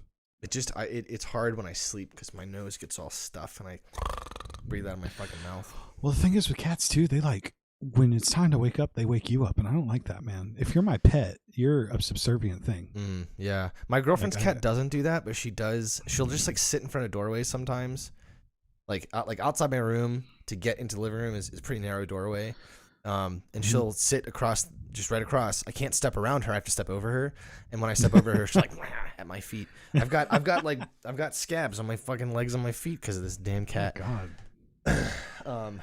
Also, she's already shown too much interest in my cello. It was on the stand the other day, and she was sniffing it really closely, and she looked like she was about to jump up and do this, and I was just like, no, it's not happening. No, bitch. You're gonna have a dead cat at home. I've been envisioning walking in one day and finding my cello on the stand just clawed to shit, and it's very, very, it's very, very, it's very stressful. Anyway, distressing is the word I was looking for. Okay, we're back live. So Great. You were talking about sort of using these analogies to kids, and the analogies being something that's kind of relevant to their culture. I think would be a fair way to label that. Yeah. So it's interesting to me because tried with some of my students. I tried for about 2 years, where the way that I would introduce concepts like specifically articulation, so like staccatos, accents, legatos, slurring versus separate bowing, that kind of thing. The way I would introduce it I would not tell them these words, staccato, marcato, etc. Right? They would have probably at that point, some of them seen the word written in music, but they're not reading that shit, and they're definitely not remembering it. And so what I would do is I would just, on like an open string, I would go, okay, what is this sound? Like, not what is it? But I want you to listen to this sound. Dot, dot, dot, dot. Can you describe that? And they would be like, well, it's 4 of them. And like, it was very like, it was like a very something, like they would just do anything but say that it was short.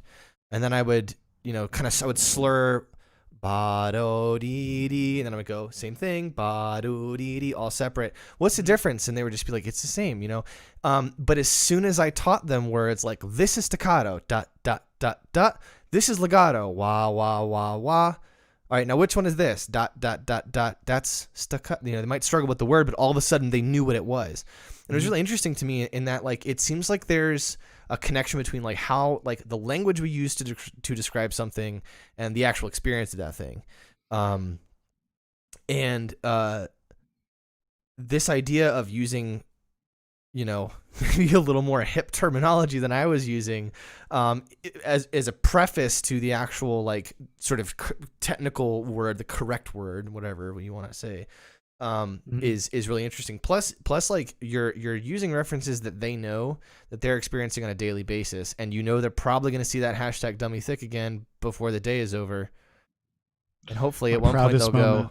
My proudest moment is when my Allstate kid referred to it as dummy thick to the conductor. That was one of my proudest moments as an educator. Sir, do you want this dummy thick with 2 C's or 3? They're just like, what's the line under the note mean? And my kid, and I'm just like, don't call on them. And it's like, dummy thick, sir. And I'm like, tenuto. Like, that was literally what happened. So you're like, you idiot. Like, at least they said the right thing. You were like, you idiot. You were also like, I'm so proud.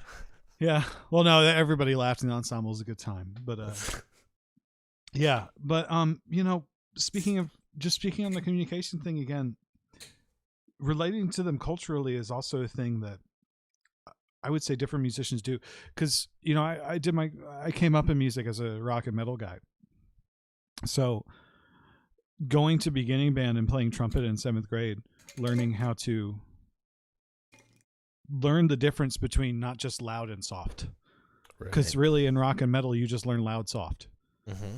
And then soft means acoustic. But but doing that and learning more of the nuances of music, and then also coming up as a jazz musician and learning, like, okay, there are certain things that when I play a jazz piece, I know to slur certain things to sound more like a horn and to put accents in different places. And I do it subconsciously at this point, but teaching it, when I teach some of my guitar students to play jazz, that's the least amount of talking I do, to where I just want them to listen to what I'm doing. And I have one student right now that's really good at shifting those 2 gears between, we're playing a classical guitar piece, we're playing a jazz piece. She's a bit of a freak like that. But when we're working out of this book, which is a really great book for anybody playing guitar, Melodic Rhythms for Guitar, is by William Leavitt.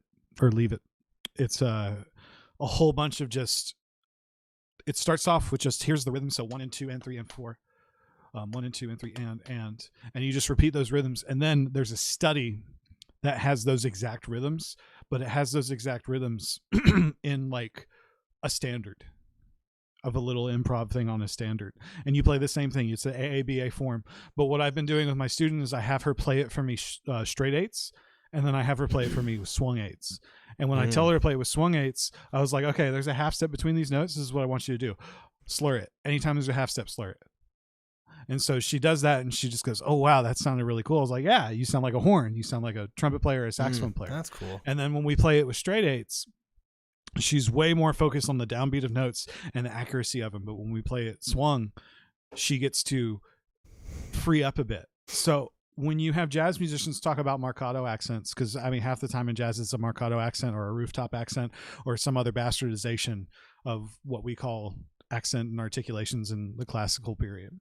And I don't mean bastardization is a bad thing, but that's at its core. What that's happening is what I'm doing with these little meme things.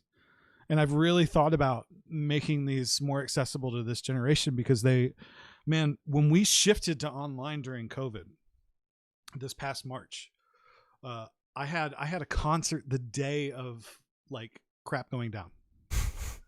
Like I literally, I had a concert and I had 20 people call out the concert in an hour, which this is how I appear to be, God in my band handbook. Because in my band handbook, and I will share screen on this thing right now, I had a clause for Skynet being online and a global pandemic happening. And it was totally tongue-in-cheek. But a global pandemic did happen. Oh, yeah. You included Skynet in that? Oh, yeah, totally. Because the first test grade in my class was you had to go get the handbook signed. And so the handbook had in the clause for concerts is like the only if there's a hurricane, we're having a concert. Yes. If the hurricane is higher than a category, 1, then the concert may be postponed. Check your message board or check emails from me, official communication from me. But then there was the Skynet clause where in the event of Skynet comes online, all concerts will be canceled and we will assimilate to our new robot overlords. And then the other one where in the event of a global pandemic, all concerts will be canceled and we will assume to our zombie overlords. My students emailed me during this and they were literally just like, Mr. Clarke, where are our zombie overlords so that we may refer to them? It's kind of a really morbid thing. I love it. No, that's great. Where are zombie overlords that we may refer to? But them? I met with them online throughout this, and what I did was I was like, okay, we're just going to do sectionals. And I met with one kid one at a time, and I gave the kid a 30-minute lesson out of all my students throughout the week. Because really, I only had to do one class. I could have totally done nothing and just played Destiny, which I totally did play Destiny. But and a little bit of WoW just to kind of cope with the impending doom of it. Brooks, be honest. No one plays a little bit of WoW. Oh no, I played a little bit, just a little bit, dude. The problem I have with World of Warcraft and why I stopped playing it, and one of the reasons crack. It's like crack, dude. No, it really is. It's like fucking crack. It is. It's bad. It's so much time, dude. I like video games. Don't play video games all that often, but I rarely have in my life have had the experience where I'm like, oh, it's like when in the afternoon I'll play an hour or two. Then I look at my phone and it's 8:00 at fucking night. Yeah. That literally happened to me the other day. I started playing around 1 or 2, and then eventually I looked at my phone and I was like, "Oh shit, really? 8 fucking hours or 6 hours? Are you kidding me?" That damn Animal Crossing that came out in the pandemic. That's the conspiracy I want to hear about. The fact that Animal Crossing caused the pandemic and no one's touched that. That seems super unreasonable to Brooks. Brooks, I don't allow conspiracy theories on this podcast. No, I don't. But no, actually, so it's interesting because bringing up this idea of Skynet, I'm curious. What do you think about Elon Musk? Alien? You think he's an alien? Oh man, I think that there are limits to. No, I'm going to rephrase that. I think that we don't understand human cognition enough. And our main problem right now is that with the advent of the internet and the fact that we're all already becoming a bit cyborg and losing our humanity. Because speak for yourself. Well, you have a vape. I've had a vape for a while. Yeah, you've had a vape for a while. But when you lose your vape or you lose your phone, do you ever get phantom limb syndrome? Do you mean like if I don't have my phone, I feel like I have my phone, even though I don't have my phone? Yeah. No, you don't get that. Mm-mm. And I don't get the phantom vibration syndrome either because I turned the vibration off my phone years and years ago. Yeah, but you never have like a thing where you don't a piece of technology that you daily use. If you don't have it, you don't feel like it's missing. Like you it's not an internal panic. It's so much like oh, where is that thing? Why don't I have that? Not really. I mean, if I like leave my house and I forget my phone, there might be a brief thing of like, oh my God, what if I get in a car accident? What if I accidentally run over a guy, whatever. But then I stop and I go, wait a minute, this has been a reality, a potentiality every time someone got behind the wheel of a car for a very, very, very long time. It's actually really only recently that we just take it for granted that we have a phone in our pocket. And so that never stopped people then. Why should it stop me now? Plus I have a safer car than someone might have had 50 years ago, for sure, 100%. So I just go about my day, and I take, one of the things that I like, that I've started doing is I've started leaving my phone away from myself. I'll be honest, my phone, I don't go on Facebook on my phone. I do have Reddit, but for some reason I can only really go on Reddit for like 10 minutes before I get tired of it and I just leave. And this is basically a glorified MP3 player. That's what this is. I listen to music and I listen to podcasts, and that's it. And while I'm listening, I'm going about my day. Maybe I'm vacuuming my floor, or I'm making lunch, or I'm cleaning my desk, or maybe something else. Or if I'm practicing, maybe I'll listen to the thing that I'm practicing a bunch. It's a glorified, I use it as a drone. So if I want to tune something D major, I'll put a D drone on and I'll tune it with that. It's a glorified MP3 player. A lot of that really has been recently in the past couple of months after I deleted Facebook, because I was addicted as fuck to Facebook. You know how, like, if you have an iPhone, you know how they give you your weekly screen time report? Yeah. Mine would average like 8 hours a day. Now, about 5 or 6 of that would be listening to music. So I'm not staring at my phone. Yeah. So fair enough, but there would be sometimes 2 and 2.5 hours of Facebook. I would literally have scrolled through Facebook cumulatively throughout a single day, on average 2.5 fucking hours. And that's what I'm talking about a little bit with. I think you're more consciously free of it because you've made that decision to. I'm gonna break this habit and I'm gonna take this off, and this is just a glorified MP3 player. Let me clear something up. So you're right. Let me clear something up really quick. I didn't delete Facebook because I wanted to break a habit. I deleted Facebook because I realized how much fucking anxiety it was giving me. Yeah, true. But what I mean by us becoming a bit cyborg and accepting this technology in our lives is that right now, we kind of live in this duality of our social media presence and then our presence like in reality. And since March, we've all had to amp up our presence electronically. And I think there's this schism that's developing to where we're separating so many things at one time from tangible experiences that it's not so much we're losing our humanity, it's that we're engaging in a doublethink because we have 2 different societies that we live in. Yep. And 100%, sorry. Calling on to back to Elon Musk, I think there's, in a way, you can do anything on the internet right now. You can repair whatever you want in your house. You can learn the equivalent of what you and I have learned with music, and even more. I mean, I go to YouTube to look up lectures of things. You're going and watching the Leonard Bernstein Norton lectures. Yeah. It's just such a wealth of information of cat memes and naked bodies, but at its core, there's nothing that's sacred intelligence anymore. And the only thing that's really kind of sacred intelligence is the questions we still have from antiquity. And I really think that there are some people that can perceive things in their brain. Yeah. I think I understand where this is going, but I'm not really sure what you mean by sacred intelligence. I don't know what that really means. Not sacred intelligence, but things that are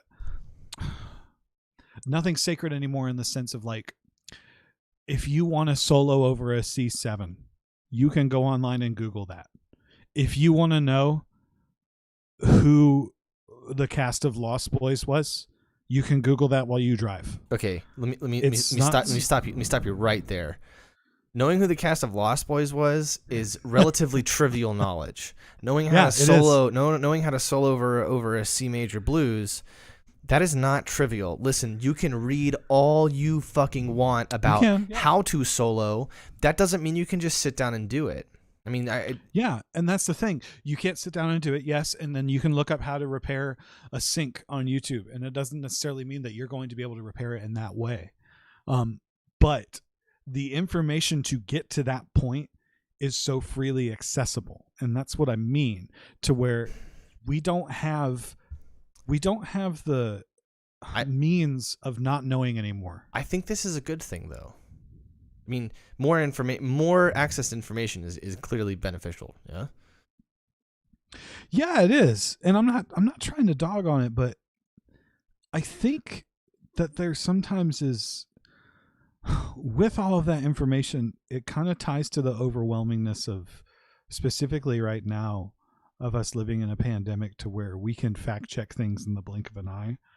And then the fact check things that we're fact checking can also be usurped by people to put wrong facts. So it's not, I'm just trying to make sure I clarify, I understand what you're saying. So you're not saying you're not saying anything really about the amount of information that's available. You're talking about like where that information comes from, and that might be, if there's a problem, it's really the source of the information, not the sort of amount of the information, right? I would say it's kind of both, though. It's the source of the information. The amount of information, though? I mean... Yeah, I think that's crippling, man, because you can just... Have you ever been on Wikipedia and just jump through like 12 articles? Oh, it's amazing. It's so fun. Yeah, you get super deep down rabbit holes. It's great. I've had hours go by where I've done that. I mean, it's... But, like, listen... It's great, but at the same time, I can't imagine being in a world where I would have to go to a library and do that, and look at an encyclopedia make such more of an effort to do that, which, yes, it's more accessible and it's more awesome. But at the same time, I feel like after I've researched something in a long time, and after I've grabbed a physical book, or I've grabbed something tangible and gone into like actually putting myself hardcore studying in it, that I retain the information better, one. And then two, I feel the knowledge has been attached to me, and I feel that that's something that I have increased my brain power with. So it's something like it means maybe a little more because you've had to work for it, because you've had to like physically go to a library, you've had to physically look the book up, kind of go through this puzzle of reference numbers, and that's the difference with our generation, man. Is because you were homeschooled, right? Yes, thank you for bringing that up.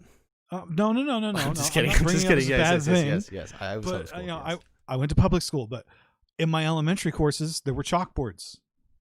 In my high school courses, everything was digitized. So it seems like there's been such a long time since the early 90s and late 90s and early 2000s, because the technology has grown in such a rate that 2020 seems light years ahead of 1990. When it's really only 30 years. Yeah, 30 years is not that long. But it seems like, I mean, dude, I have a phone that does... This has more power than what we went to the moon with. Like, thousands of more power. Yeah, no, you're 100% right. When you compare like the technology that's at basically everyone's fingertips in 2020 versus only 30 years ago, and you're right, only 30 years is not that long. Halo 2 internet on Wi-Fi sucked. You needed a LAN connection. Well, you still kind of do if you really take that shit seriously. Yeah, if you want to seriously do it, but you can still do it on Wi-Fi. But yeah. My main point is with those guys like Elon Musk. I think. I equate him to Charlie Parker. I think there's people who are born with such ability genetically to engage neuron connections in their brain at such a rate, and I feel like 10 minutes to Elon Musk is not the same 10 minutes as to you and me. Okay, but is he an alien though? No, no. I think agree. Ultimately he seems like a different species because of that. To where, let's say I threw a ball at you, and then I threw a ball at Elon Musk. So there's two of me. One's throwing a ball at you, one's throwing a ball at Elon Musk. You have a catcher's mitt, and you see the ball coming, and you catch it. In those milliseconds that you see the ball coming, and you tell your brain, goes through all of the complex machinery. I get you. There. So I feel like Elon Musk did that 30 times faster than you. Okay, maybe. So why is that? Is he just is an aberration, or hear me out? Yeah. Or hear me out. Is he from the future? And this is why I brought this up in relation to Skynet. I think it's impossible. I think it's impossible think for about anything to be from the future. I don't think either of us are qualified to talk about what's possible or impossible when it comes to time travel.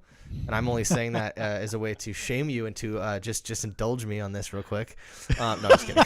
But think about it. Listen. You brought up Skynet earlier, right? What's the plot of Terminator? In the future, AI has taken over. They've enslaved the humans. So the humans send back in time another human to kill someone because that will prevent the AI from taking over, and the future of humanity will be saved, right? In addition, the future AI sends back Terminators, right? What if, alternate plot, same thing happens, except humans are the only ones. Humans see this early. Like they're like, listen, give it 4 years, we're going to be done. We're no longer going to be the dominant power. Okay, so we gotta preemptively do this. So humans still have most of the technology, right? They can send someone back. Who do they send back?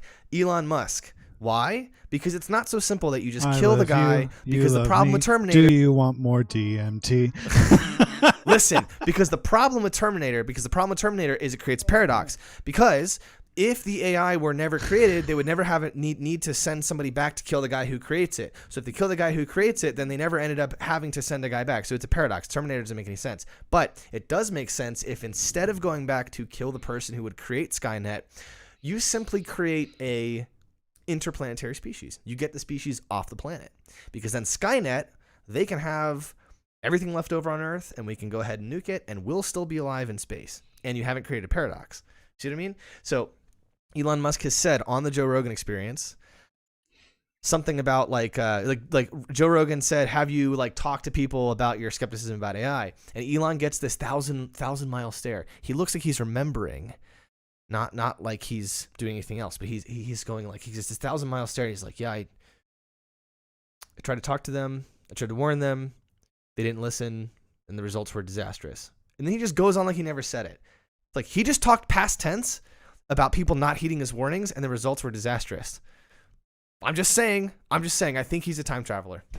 And that's why he's so smart. He's bringing technology from the future into here. Like, it's not that actually he's super smart. He's maybe just an averagely intelligent, maybe just slightly above average guy. It's just that I know basically nothing about cars. If I were to go back in time 100 years right now and tell them what I knew about cars, I could make some shit based on what I know about a car that would blow their fucking mind. I would be 100 years ahead of them. Elon Musk makes shit that blows everyone's mind. Maybe it's not because he's just a fucking hyper genius. Maybe he's just an average genius and he's just bringing back future technology. What do you think about that, Brooks Clarke? I think one of the main problems with that is because even with him already being here, you've screwed up the timeline, man. It's basic Back to the Future. You have screwed up the timeline because where now are we going to go now that we've screwed up AI? Because we're not going to go to the future he wants, and everything that he's going to try to do is going to be circumvented by the AI. So what he's going to do is he's going to be involved in the actual, he knows that the AI has to be produced, right? Okay. Yeah. Okay, because otherwise, as you point out, you create a paradox. So he knows the AI has to be produced.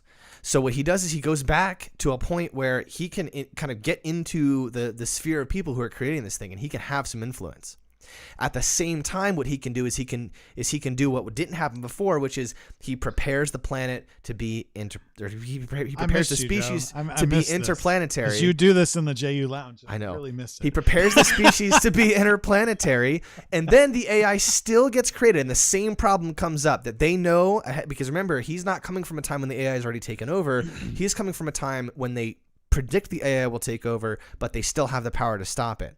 So he brings them back to that same point, and the only difference is now they have the power to stop it, but it's the same people and the same AI and the same everything. Elon has not created any AI. He's simply been involved in the discussion about controlling it. And then when the AI is about to take over, the solution is to send Elon back in time again.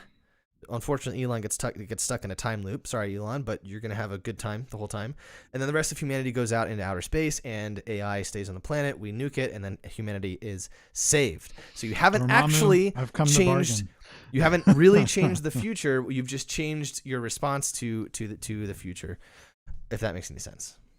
Yeah, but the AI is going to know he went back, man. Will they? Yeah. That's the thing. That's the main thing in every Terminator film. In every time travel film ever, there is that element, maybe except the first Back to the Future, because it's more of an abstract element, but there is every element to where another person, the antagonist, is in the same time realm as the protagonist, and the antagonist goes back in time to try to change it. Okay, to be fair, I've only seen parts of the second and third Terminator movies, so I think you lost me right there. The second one's the best one. The second one legitimately is the best one. Again, I've only seen parts, so I have no idea. You got to sit down and watch it. It's the best one. It's top tier Schwarzenegger. Like no one says the best one is. Well, that's actually not true. It just seems weird to say that the sequel is better because most people say the sequel is not better, right? It's because, but in the second Terminator, we had way better CGI. And plus the villain in the second Terminator, I mean, dude, he's not a solid form of matter. Right, it's the liquid he's one. Plasma. Yeah. So it's like, weird. It's cool because he can just manifest things. And then also, I mean, dude, Arnold Schwarzenegger on a bike with a shotgun. I mean, top tier late 80s, early 90s action dude. I mean, yeah.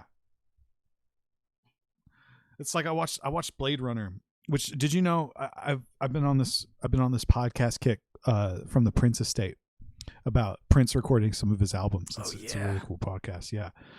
Apparently, while Prince was recording the 1999 album, he was such a huge fan of the movie Blade Runner that he bought a projector and he asked for a copy of the film to play, and that film played constantly in his house to where on his breaks he would just watch Blade Runner. And so I watched Blade Runner with my significant other, which, if you never watched it, have you seen Blade Runner? Like the original? Yeah. I've seen it twice, but not recently. So on Netflix is the director's cut. Okay. Which is the one that, like, apparently there's so many different versions of Blade Runner. Right. Because the director had so many things he wanted to do with it. And we watched the director's cut and I'm just laughing because Blade Runner is how Prince made his aesthetic for 1999 and like about 10 years on. So there's certain things I noticed in Blade Runner where I'm like, okay, that's literally where Prince got a dance move. Whoa. That's where Prince got his idea for clothing. That design is where Prince got an idea for guitar. Whoa. So what? Yeah, and wow. That's awesome. There's this whole thing with Blade Runner where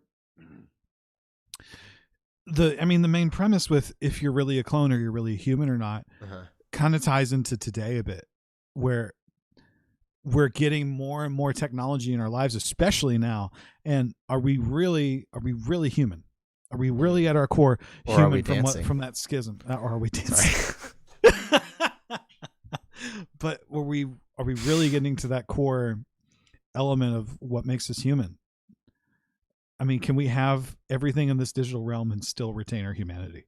And that's something I really want to explore in my work, which I know is such a cliche composer thing to say, but that's why I'm making pieces now, especially in my art songs, where the performers use their phones and they use applications on their phones like Instagram and Snapchat and Facebook. And I'm really including that in the music, and I want that to be part of the music. And the only unfortunate thing is that has a time limit, because Snapchat's hopefully it's not going to be the same in 2 years, let alone if it's going to last until like my 50s, where someone wants to perform a piece of mine and it's on seriously antiquated technology. Ooh, yeah. Let alone antiquated apps. Yeah, no, that's interesting. Yeah. Well, yeah, because it's like because like on the scale of like if 5 years from now Snapchat's going to be the same, I of course it is. It's going to be the same. You take a picture, you send it to people, or you put it on your story, and it disappears a day later. That's the function of Snapchat. What's going to change is how it achieves that function, and different things like stories and whatever they decide to add in. So it depends on what features of that technology you're actually engaging with. If you're just engaging with the ability to take a picture and instantly share it, that's going to be as long as Snapchat's around in any meaningful way, that's going to be the core function of Snapchat, right? the instructions you give them on how to do that may be different now. It's like if you've ever read like an old article about how to do something with a certain piece of like software, and you're like, it's sort of the same, but like it's, you know, this setting is now found under like preferences rather than like whatever, you know what I mean? But you can still kind of achieve that same effect if you kind of read into it a little bit. It's like older technology. Like it's really easy for us to have pieces now that use more analog technology because we can find something and restore it. Whereas if someone wrote like speaking of the ensemble load bank, part of their instrumentation, like a file for writing for them, their composition guide, is they list MacBooks that they have and iOSs that they have for people that used Logic and GarageBand in the early 2000s and the 2010s, in case you have a piece that uses that, so they can still perform it. So they just have these like old MacBooks. Yeah. You know, so this is interesting. This is interesting because I Googled it really quickly. You can actually, as I suspected, you can actually download any of the previous versions of Snapchat if you have an Android. Wow. Okay. But if you had any kind of other level of tech savviness, you could likely figure out how to get that onto an iPhone. And you find this for a lot of software actually that you can download past versions of it. Like Finale for example. If you really wanted to get a past version of Finale, you could do it. Like I know that for a fact. You can go find, you might have to illegally download it, which I think maybe throws a wrench into something, but you could go find Finale 2010, 2011. You could find Finale 2009, which is my favorite version, by the way. Really? Yeah, it came. The one you learned on? Yeah, it's the one that I got most comfortable with. There's something about I don't know. There's very subtle differences between 2009 and the only other recent version I used was 2011. There's something about 2009 that just fits. I think probably what it is that there's some subtle changes to key mapping in 2011, as well as some changes to the way things work as far as playback, and they're definitely surmountable differences. I just never took the time to figure them out and like adapt myself, because like I got to the point with Finale 2009 where I could type music at a pretty reasonable pace. Definitely not as fast as I could type English, but I could type music because you just get used to, if I press 5, that's a quarter note. If I press 6, it's a half note. You just kind of know those things on the number pad, and then it's just a matter of pressing in your notes and adjusting them an octave if you need to. But you could definitely find those older versions. Now, when you're integrating, like, I wonder if you can give an example of like how you're integrating like a piece where you're integrating Snapchat or Instagram or something like that. And are you involving the audience in that? Like, are you having the audience get out their phones? So I don't do much audience participation on that for the reason that people are creeps, and I don't want to ask my performer to make a profile that everybody can easily find, because obviously I would have to get that performer to like friend the audience and connect my performers to the audience on a social media level, which is really kind of uncomfortable for me to do, because I don't like, even when it's on like a public forum or something, I don't like giving too much information. Like on my Facebook, I just have my name. I don't even have like my birthday or where I'm from, like let alone like my compositions. I'm following you here. So when you are having your performers do things on Instagram and Snapchat, you're having them do them on their accounts. Would you be able to, like, you could make an account specifically for that piece and you could give them all access to it, like you give them the username and password? That's a really good idea. I haven't explored actually. Yeah, because then what you like, if you decide to get the audience participated, which I think is a beautiful idea, because it's subverting the idea of you're not supposed to have your phone out at a concert. Like it's bad manners to scroll through your Instagram, even at like a rock concert. It's like people will tolerate it, but it's still kind of like, really? Like, why are you here then? Especially at like a classical music concert. So you could be subverting that idea by asking them, I want you to get your phones out, and I want you to go on your Instagram, and I want you to be on your Instagram while we do this, whatever it is you're doing. And then what they could do is you just have every single person in the audience follow one account. That's easy. It's easy to do. It takes 10 seconds versus having them follow all the individual accounts. You know what I mean? But I don't know how that plays into your like an actual composition of yours. So two things. One piece I have with audience participation is sonatina for harpsichord and a coughing audience, where the audience is actually given sheet music to cough during the performance. And that's probably one of my favorite things to fantastic, like, give to people. Fantastic. And lately, speaking of them using their phones, I do have like a Google Drive they go to on their phones to look at the music, just so we don't have to print 20 copies or whatever. And then that way they can look at it and follow through. And if they don't know how to read music, that's great, because it's just going to sound like a mess. Oh yeah. But no, because the coughing does get, there are rhythms I want them to cough at. It's not just a cough. Like, it is written cough if they follow along with their part, but it is written in like notation for them to cough, like X note heads, rhythmic note heads. Interesting. But but another one with I have a series of art songs. One is 25 observations on modern society, and the other 25 I worked on recently. And lately it's just been really, really surrealist interpretations of things I've seen on the news and things I see people do. And they're all my interpretations, and it's all my text. But one of the ways in which I do it is the night before, I have the performer make several Snapchats and Instagrams. And there's, on this new one, there's a actual screen for their phone. Mm. So they can see, what's on their phone and what was playing. And like one of them is it's a bit of a canon where the performer goes on Snapchat, sings a canon, and then basically they sing with themselves on Snapchat, harmonizing with themselves. Wow. And several other onomatopoeic sounds, and then others with filters on Snapchat.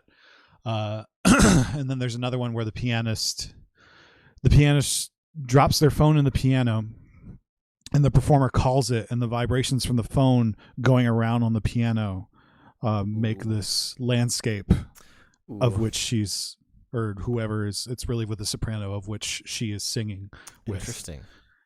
And then there's another one where and I stole this trick from somebody at Divergent, where if you put two phones next to each other and call them, the feedback loop that happens. Oh yeah. That's really and that cool. well, you can mess around with that, and if you're talking, it will talk into itself sometimes, and it will feedback off that. Yeah. So it's I've really messed around with that, and the only problem I've ever had is one of the performers, now looking at him, she has an Android, and then the other performer piano has an iPhone, and I'm trying to mitigate that because that's causing a problem with some of the things, because one of the pieces I wanted to airdrop something where like the file's too big to send for text. So what about using like a Google Drive? That can work too, but the problem is you need to be connected to the Wi-Fi, and reliable Wi-Fi at concerts sometimes is a myth. I see. Okay, I understand. Yeah. So I don't have any. But no, that's some of the parameters right now. That's really cool. That's I want really to work with. Like I said, I think you would. I really want you to. At some point, I'm gonna interview Chris Hewitt on this thing. And Chris Hewitt is a good friend of mine, and he also is he has an interesting way of using Snapchat. I'll put it like that. Okay. Have him screen share when he does it. Oh yeah. Oh definitely. I need to. I've been not checking my Snapchat for a long time. I need to go on there and download some shit. I don't know if I can, but I definitely want to do some of that. But he's fast. It's so weird. Like he's so good at like figuring out what glitches the software out, and then exploiting that in a way that just becomes super weird and surreal. And I love it. It's genius. The other guy, a friend of mine who I also want to talk to on here, his name is Jasper. And Jasper, at one point, I don't know if he's still doing it, but at one point, he was doing a lot of electronic music where he would sample Donald Trump and sort of use those. I've done that lately, and like parody on those samples, and it's really brilliant stuff. Yeah, that's really cool, man. I'm interested in the idea of like social media is here to stay for sure. It's not going to go away. I agree with you. Okay, I agree with you there. Okay, I agree with you.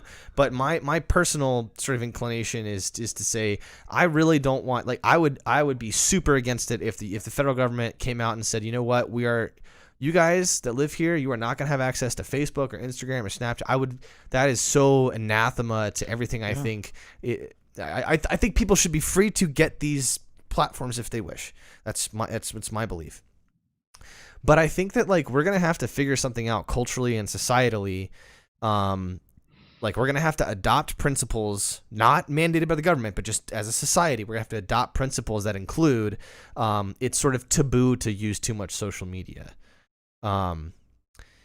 This is not necessarily true for American culture, but there's human culture in general. At some point, we developed a bit of a taboo against constant alcohol use.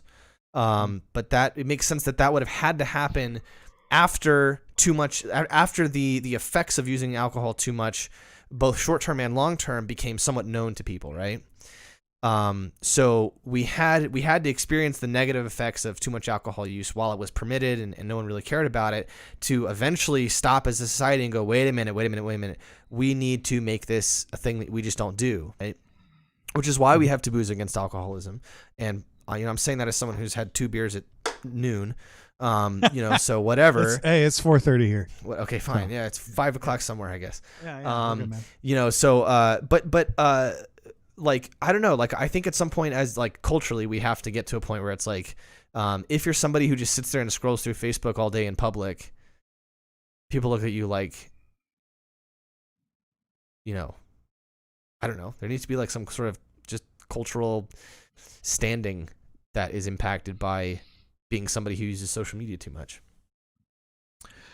I think, the main problem is that social media is used for business now. And that's what got Zuckerberg to where he is that he was able to commercialize it. Because MySpace, look at MySpace. Businesses had a MySpace, but we could give a crap less on MySpace. It was too new for its time to be able to actually capitalize on it. But certain bands that used MySpace skyrocketed, like Arctic Monkeys. You can call it as cliche as you want. I love the Arctic Monkeys, but they got big on MySpace. Right. I mean, that's where they got big, and it was all word of mouth on MySpace. And a few other bands did that too, like Cute Is What We Aim For. They got big on MySpace, but the main problem with MySpace is that when you scrolled through MySpace, you didn't get ads. Ads were just always in the banner up top. So you could ignore them. Yeah, that's right. You could get rid of them. Now with Facebook, it's every 3 lines there's an ad, and then as soon as you go to another website, Zuckerberg knows you went to a website. He knows the color of your underwear. He knows that you're looking for computer office desk chairs, and so Amazon is going to come and offer you all this crap.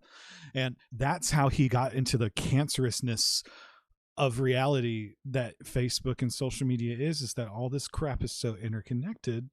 It's impossible. Like, I go through my Facebook weekly and get rid of my ad preferences. It's not impossible though. Like, it's so much effort, man. There is a lot of it's actually not though. There's a lot of people that I know, myself included, who have, once we're convinced of the correlation between social media use and anxiety and stress and just discomfort and discontent, or whatever other negative emotions you may experience from too much exposure to Facebook and things like that. We like I said, I didn't go on principle. It's better to not spend 4 hours a day on Facebook. So therefore I will not spend 4 hours a day on Facebook. What I did was I was like, this shit is causing me to suffer. So I'm going to get rid of it because it makes me hurt. It makes me physically, there was nothing about time. I mean, I look back on it and go, it's great that I have all this time left, or not time left, but kind of time made up for it. It's much better spent listening to an audiobook or a podcast or a Bernstein lecture or something like that. While I'm doing something else, it's productive, like cleaning my room, so it's not impossible because people do it. Like, I got a buddy who went even farther. He went even more extreme than I did. He sold his smartphone and he got a fucking flip phone. And he has a laptop that is old and barely runs like recording software. You know what I mean? Like a lot of people, he's a brave man. A lot of people in our age are doing this though. I think because they're getting off Facebook, we don't know about it because it's hard to notice that someone stops posting shit on Facebook. But it's happening, dude. I mean, I'm sure that there's like groups of people out there who are like advocating for like, dude, ditch your smartphone.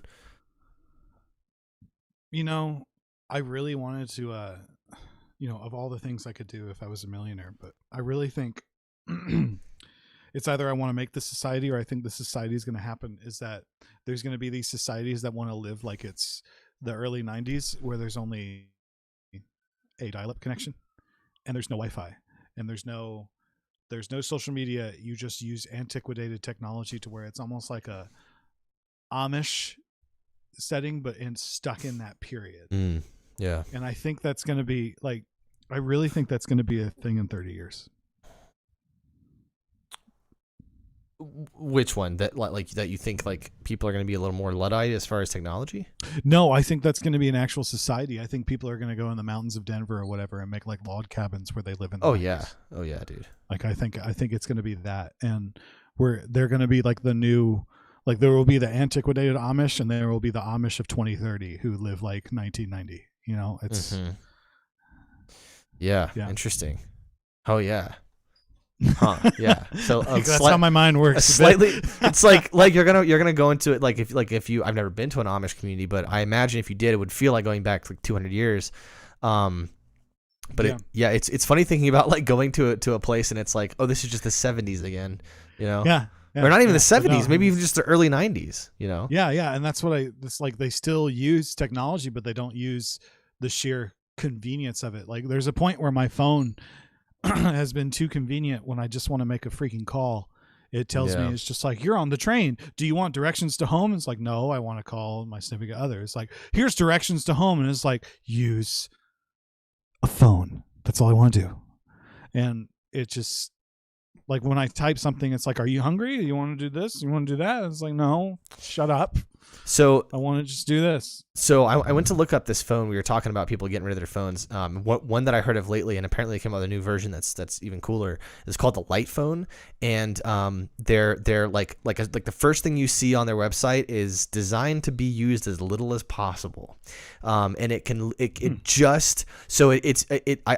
think they have you ever had like an e-reader, like a Kindle or a Nook or something that like kind of like electronic paper. So that's what the screen's like. You can literally call, make texts. That's basically it. I think you can add stuff now. Like apparently it looks like you can add like alarm, like you can do an alarm, you can do your calculator. It's even got like a music player built into it. But you basically like there's no social media. They even like pledge on their website like we'll never have social media. It's just another smartphone. No, it's not. It's basically just a phone, but it's designed. But okay, you know what? Yeah, it is a smartphone. Fine, yeah, it is a smartphone, but it's a smartphone designed but without not, social media. Yeah. Yes, to not have the sinkhole of infinity that comes with every other smartphone, and that you can scroll through Reddit and Snapchat and Facebook and all this other fucking garbage, literally for hours and hours and hours and hours, and always be presented with new shit. It's just your phone. There's texts that you've made and there's calls that you can make. And maybe, I guess you could, I don't know, maybe you could summon a taxi with it or something. But, it's designed to be used as little as possible, which is a beautiful idea.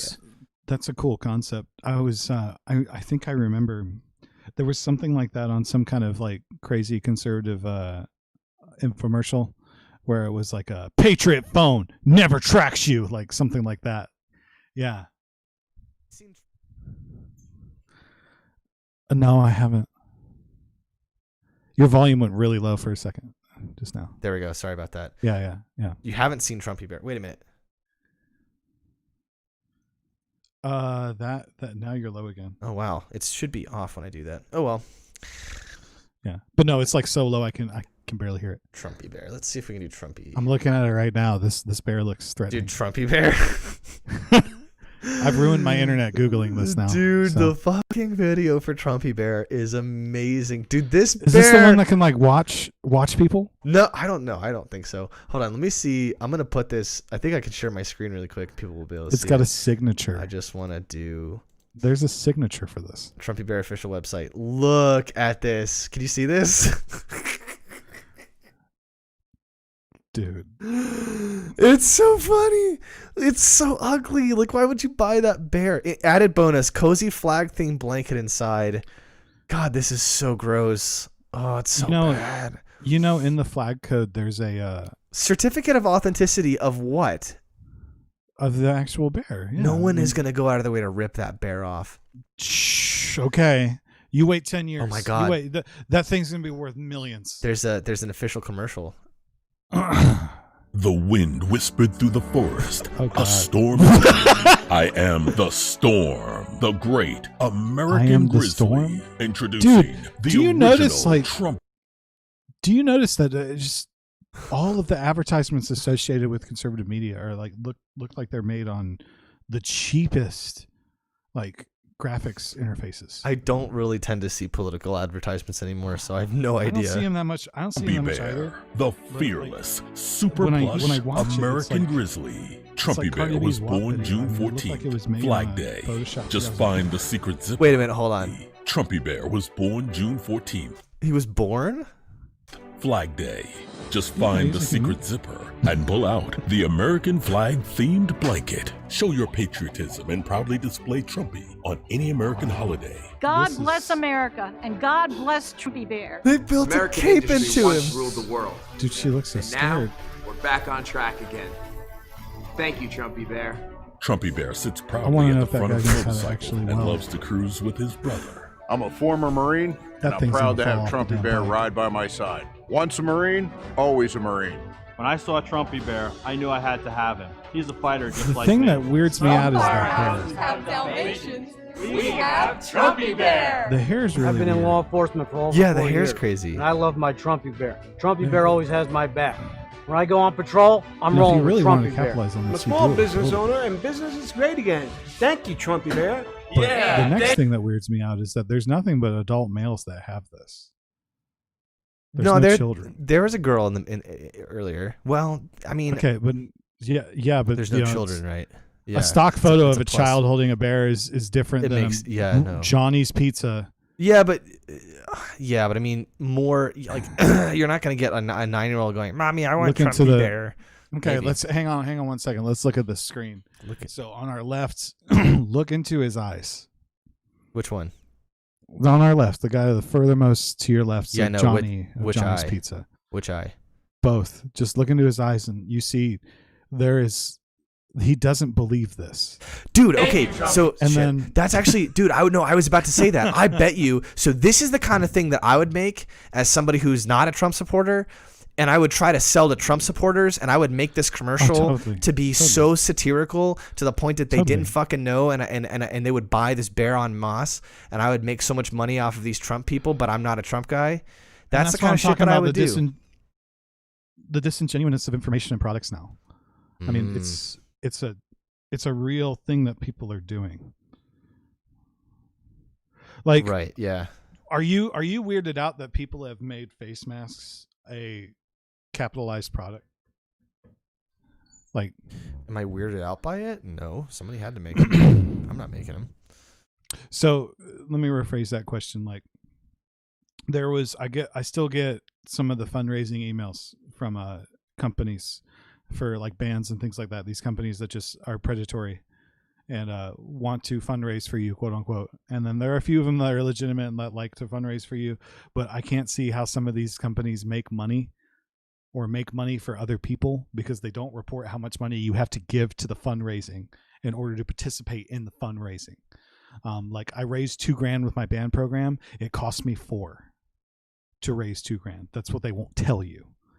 So I fell flat on my face with that. But the biggest thing is I got emails around April or May from some of these companies that they're just like, they're like, we feel bad for doing this, but face masks for blah, blah, blah band. And then they had like the face mask with your band's logo on it and you could sell it for a fundraiser. And part of me is just like, if this is a real health crisis, why are we selling this? Why can't we just give it? Why are you trying to make this a product people buy when there are some people that can't get access to face masks right now? Who can't get access to face masks? Remember in They're March $2 and April, from 7-Eleven. Yeah, they are now, but the face mask shortage when the pandemic first began, where everybody was buying crap in bulk, like toilet paper and face masks. I know it feels like 10 years ago, but it was a real problem in April and May. They were a little bit more, dude. I remember seeing face masks at the 7-Eleven near where I used to live before the face mask order, before the mandate that you wear a face mask. Before there was a mandate for like $6. I mean, now yes, they're cheaper, but we're not talking. You're not talking about. I went through stores in Florida and I couldn't find any of them.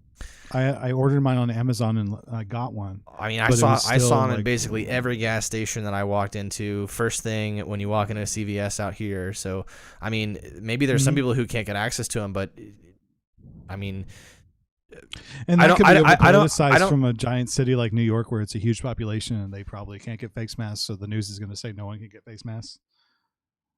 Potentially, yeah. I don't know. I mean, I don't really. I've never heard of there being any sort of lack of like. I've heard that there were shortages, but that's not the same as a lack of access to them, right? I mean, the sense of like, why?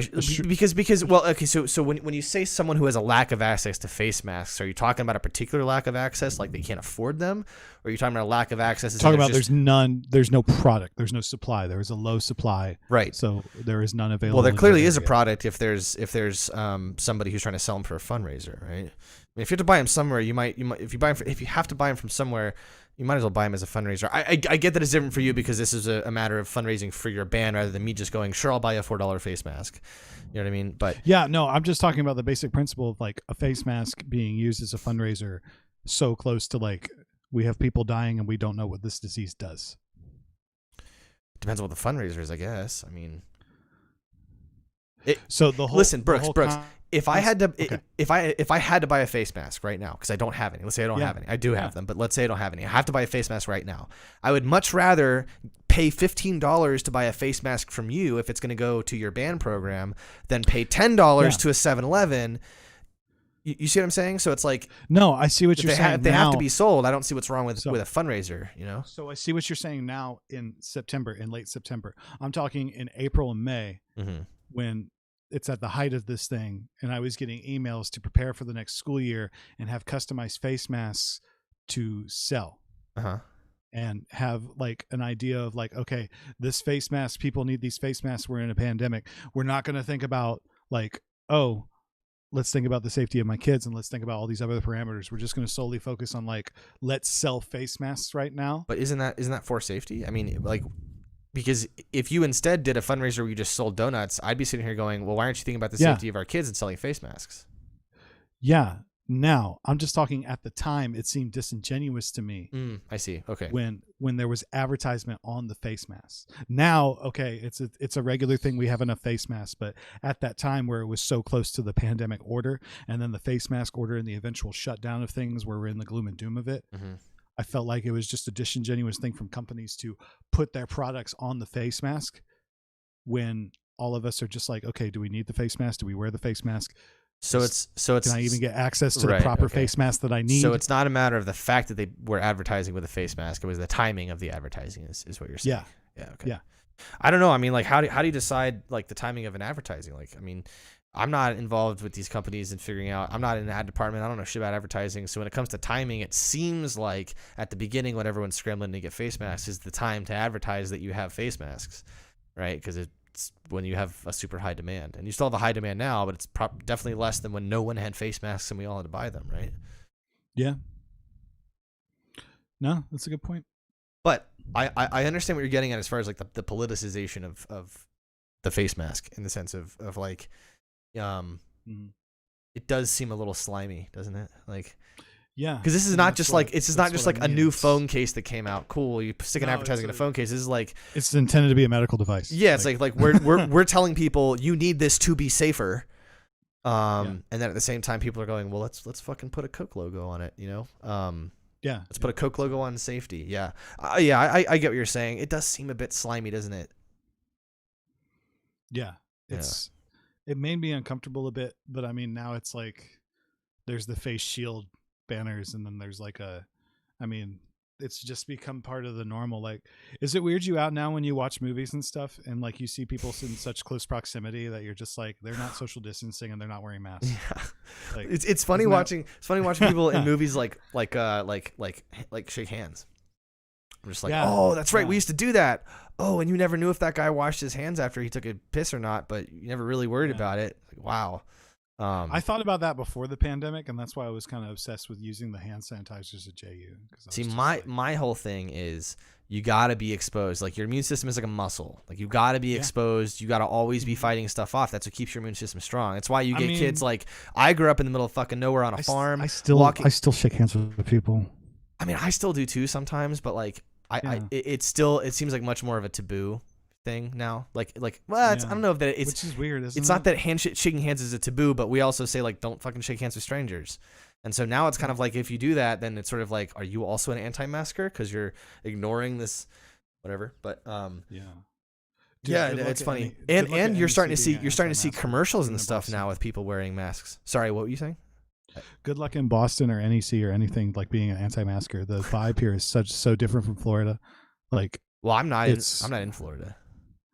Well, yeah, but so in Florida, when you would wear a mask, there were people that were just like proud to not wear masks, and then there were people that would try to do like ADA kind of claims. Oh, those people! Oh my god, like, so not stupid. Masks. Like, yeah, and like there was a lady that went viral at the St. John's Town Center. You remember that place? I think so. Yeah. I think I know this lady. Yeah, I think I remember seeing this. But no, she like coughed on somebody. But now, I mean, when my significant other and I came into Boston, and we had a truck in the middle of the night, let alone driving a 16-foot Penske truck with a Fiat trailed behind it and finding a place to park. Everybody around us, even walking at night, just has a mask. Like, everyone just said, like, it's just a thing that everybody has a mask now. And there are some people that wear it like the chin strap thing, which if you're going to do that, just take the damn thing off. Yeah. But it's just like, you have a few people that, you know, you have a few people on the DGAF, but it's but it's way less than Florida. Everybody is like, and I'm not saying it's like a perfect utopia. Everyone's still kind of like, they're frustrated at it, and I'm frustrated at it too. Like, everyone's this is going this fucking long. Yeah. But I'm on the train and we're all just like, yep, we're all wearing masks. We're not sitting next to each other. We're here. We're fucking here. I feel like Denver is a little bit in the middle of those two, where it's like everyone wears masks. Like, I rarely see people like in a business or something not wearing a mask. And you know, there's some places like, you know, I've gone into some dinky local liquor store somewhere and a guy walks in, he's not wearing a mask, and the store owner just doesn't give a shit. Okay, fair enough. But like, pretty much everyone, you know, this is the same store that has a no mask, no service sign. You know, but pretty much everyone's wearing it. But yeah, you'll see people out on like bike trails and jogging trails and stuff, and they're not wearing a mask, but they'll pull it up as they come past you. They'll pull it back down as they go by. Yeah, like what's even the point of that? Yeah. But I mean, I get it though. I know I totally get it though, because it's like, if you're on a bike trail, you're going by each other at like 10 miles an hour. Like, yeah.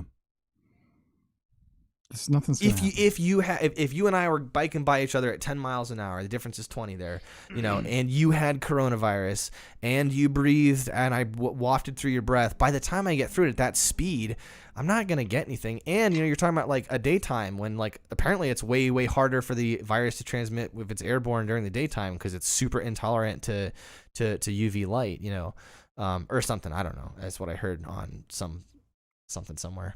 But, you know, I don't. It's like when I see people not wearing masks, it seems like they're wearing masks at a sensible time. You're in your car driving, you don't need to wear a mask.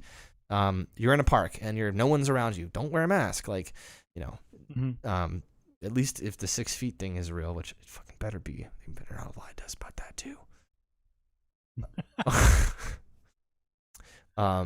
But anyway, well, what Brooks Clarke? What's next for you, man? What's this year look like for you? So, man, this week I got hit with a whole bunch of cool opportunities. One I can't announce until Monday, but it involves a performance of a work of mine that's going to occur at a music festival, hopefully this summer. So I'll announce that whenever I get the clearance on Monday. I just had a premiere this past Monday with the ensemble Load Bang from the Charlotte New Music Festival. Recently I've been looking at children's literature as a source for new music. where the text and the theme of the piece will be centered around book for children, but there will be parameters of the piece that are used in new music, like extended techniques. And this is also a part of my dastardly plan to normalize the consumption of 21st century music. Good. TBD whenever society gets around to that. Good. But it's been a pretty cool thing. I have a few friends that are interested in pursuing that with me, so that's more of a long-term thing. But this weekend I start working with Heartland Marimba, the Heartland Marimba Quartet, and I'll be writing a marimba duo for them that will premiere in November, along with 2 30-second miniatures.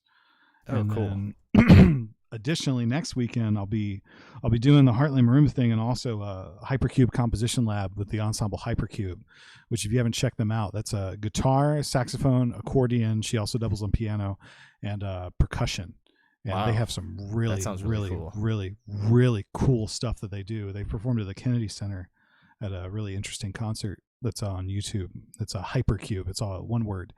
And I'm really excited to write for them because I don't normally, being a guitarist, I don't write for guitar that much, like ever.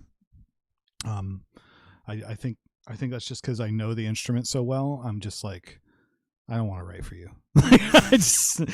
I get that. I understand that. Like I know what you can do. I'd rather play you. And then on top of that, I just finished I'll screen share this. This is kind of cool. So this piece was originally intended for a Space City New Music Festival. Can you let me share screen?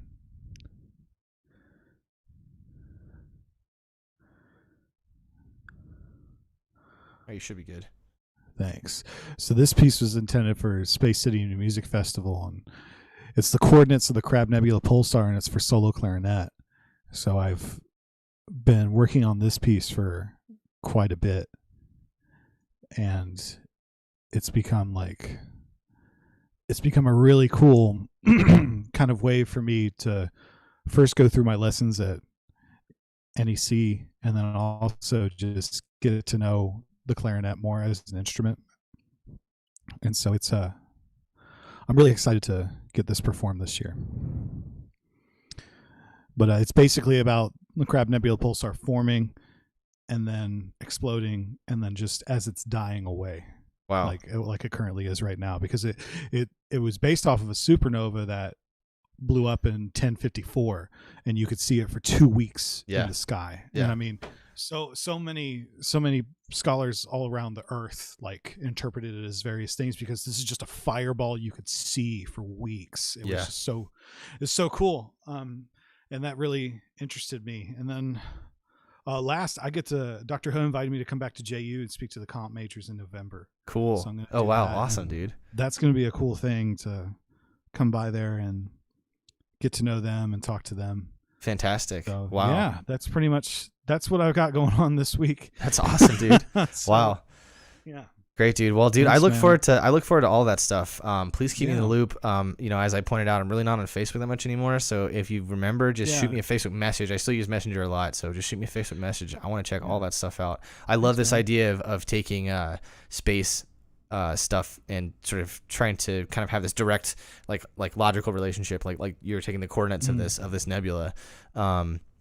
I think that's super cool to kind of approach like a visual sort of cosmological phenomena, but sort of from two different ways, like a literal mathematical way, but also sort of, I assume you're doing some sort of an aesthetic approach to it, as far as like you want this to be the sound of the nebula, right? So awesome, dude. Well, thanks, man. I think this is as good a place to end it as any. This has been awesome. I think this has been the longest one so far, actually.